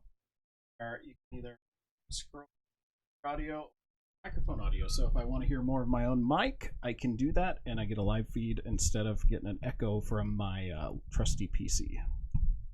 Yeah, so that's a cool mic, and a lot of people complimented you on that. I have the Boom, and please don't think this is a bad microphone. My cat ate it because my cat suffers from a disease called, he's a dick. That and its voice. I mean, it's yeah, that and my voice, my friend Josh, Mr. Sheffield voice. And then it says the 19th. It's most likely going to be the 20th because I will actually not be here on the 19th. Global Truss America / Truss. We're going to talk about creative truss designs, not designing a swastika, and making more money with your truss. And we're going to be giving away the ultimate truss kiosk. Michael, should we go ahead and show them what that prize is? I don't think you've even seen this. I want. Wait a minute. I've been watching every stream. I won something. I gave it away. I think you should just give it to me. Okay, that's it. Yeah, sorry guys. Michael won it. So thank you all for tuning in. No, I cannot believe, and we talked about this too. I'm like, what if Michael wins? So anyhow, guys, this is what I call the ultimate truss kiosk, TV not included. This is something that I've been using for a long time. Basically, here's what it is. You have a 6.5-foot totem, right? And I put a wireless light in there. But what you get is from Global Truss, you're going to get the DT shelf. All you do is drill a hole through the shelf and you put the iPad mount that you can put your iPad in. This one holds an iPad 1 or 2. If you have one of the newer iPads, there are adapters, and we can show you where you can get those. But I prefer using the 2 because other people are going to be touching it. I don't want to put an expensive iPad. I can pick up an iPad 2 for $200. And I have MailChimp, and people can subscribe in. And, actually pretty much the exact same way I did with Gear at first, right? So you have the shelf, you have the iPad mount, you have the truss, you have the base plate. But get this, you also have the oh goodness, the TV mount too. So you can mount almost any size TV, I think up to like 65 inches. And that's going to be shipped directly to the winner. That one, unfortunately, is a US only contest because it's going to be really hard to ship anywhere else out of there. So that one will definitely be US only. That's one of the few contests that we have the US only because of that. So for that, I apologize. Oh, and I did forget, how can I forget? Our good friends at EV on the 18th. We're going to talk about real sound from your rig. It doesn't matter what sound system you have. You can make it sound better. You could almost say you can make it sound 1% better.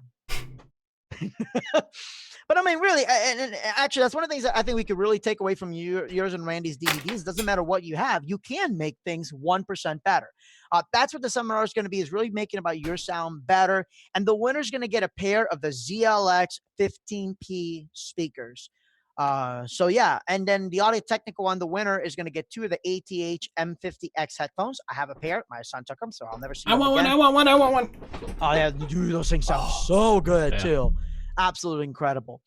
Now, fast forwarding, we're going to have a pre-recorded show, but I will stream it live, and we will come in and answer questions after it's pre-recorded. It's only a timing thing.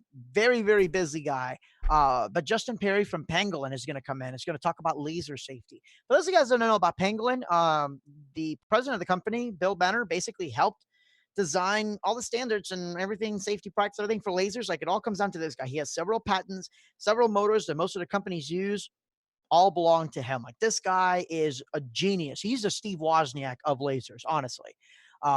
So this company knows what they know about lasers, and he trusts Justin to represent the company. Justin knows his stuff. So he's going to come in. He's going to talk about laser safety. We're going to really break it down to a 101 level, but talk about some more advanced concepts. And the winner of that gets an FB3 and a quick show license. So now all you need is a laser, maybe one from X Laser, or Penguin's going to talk about some of the projectors they've worked with as well. And you'll be able to control your lasers right then and there. So I'm super stoked about that. Michael, anything else you want to tell them? Or with your Grand VJ, if it's DMX. Yes. Well, yeah. For that, you would need Beyond. Okay. But you know, quick show is a good way to learn into it. But either way, there are some cool things that you definitely can do. So, Mike, anything else you want to tell the children? Don't do drugs.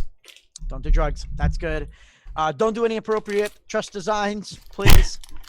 And as always, guys, thank you all so much for tuning in. Thank you for not tuning out. those three that did tune out because of some Yeah, technical you guys are absolute champs. Thanks for Yeah.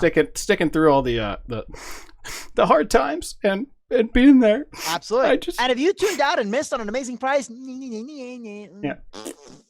So that's so mature. We're absolutely mature like that. All right, guys. I can't do my outro because it's connected to Mike's computer. So we'll just pretend it's going